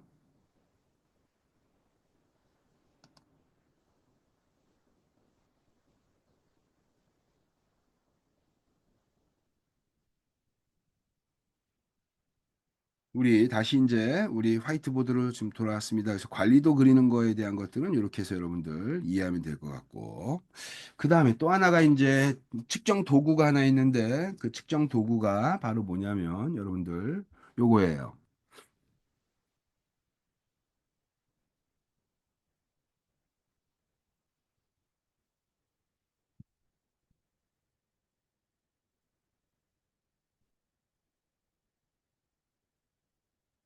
현장에서 작업자들이 직접 만들어-가지고 쓰기 위한 그러한 품질 도구가 있습니다. 그 품질 도구가 이제 QC7 툴이에요. QC7 Tools. 이 일곱 가지 도구를 통해 가지고 현장의 품질 관리를 하기 위한 그러한 도구가 있습니다. 그래서 그 도구에 대한 것들은 우리 추후에 또 다른 영상으로 또 제가 이제 설명하도록 하겠습니다. 영상이 좀 깁니다. 그래서 전체 한번 정리하는 그러한 시간을 갖도록 한번 하겠습니다. 수고했습니다.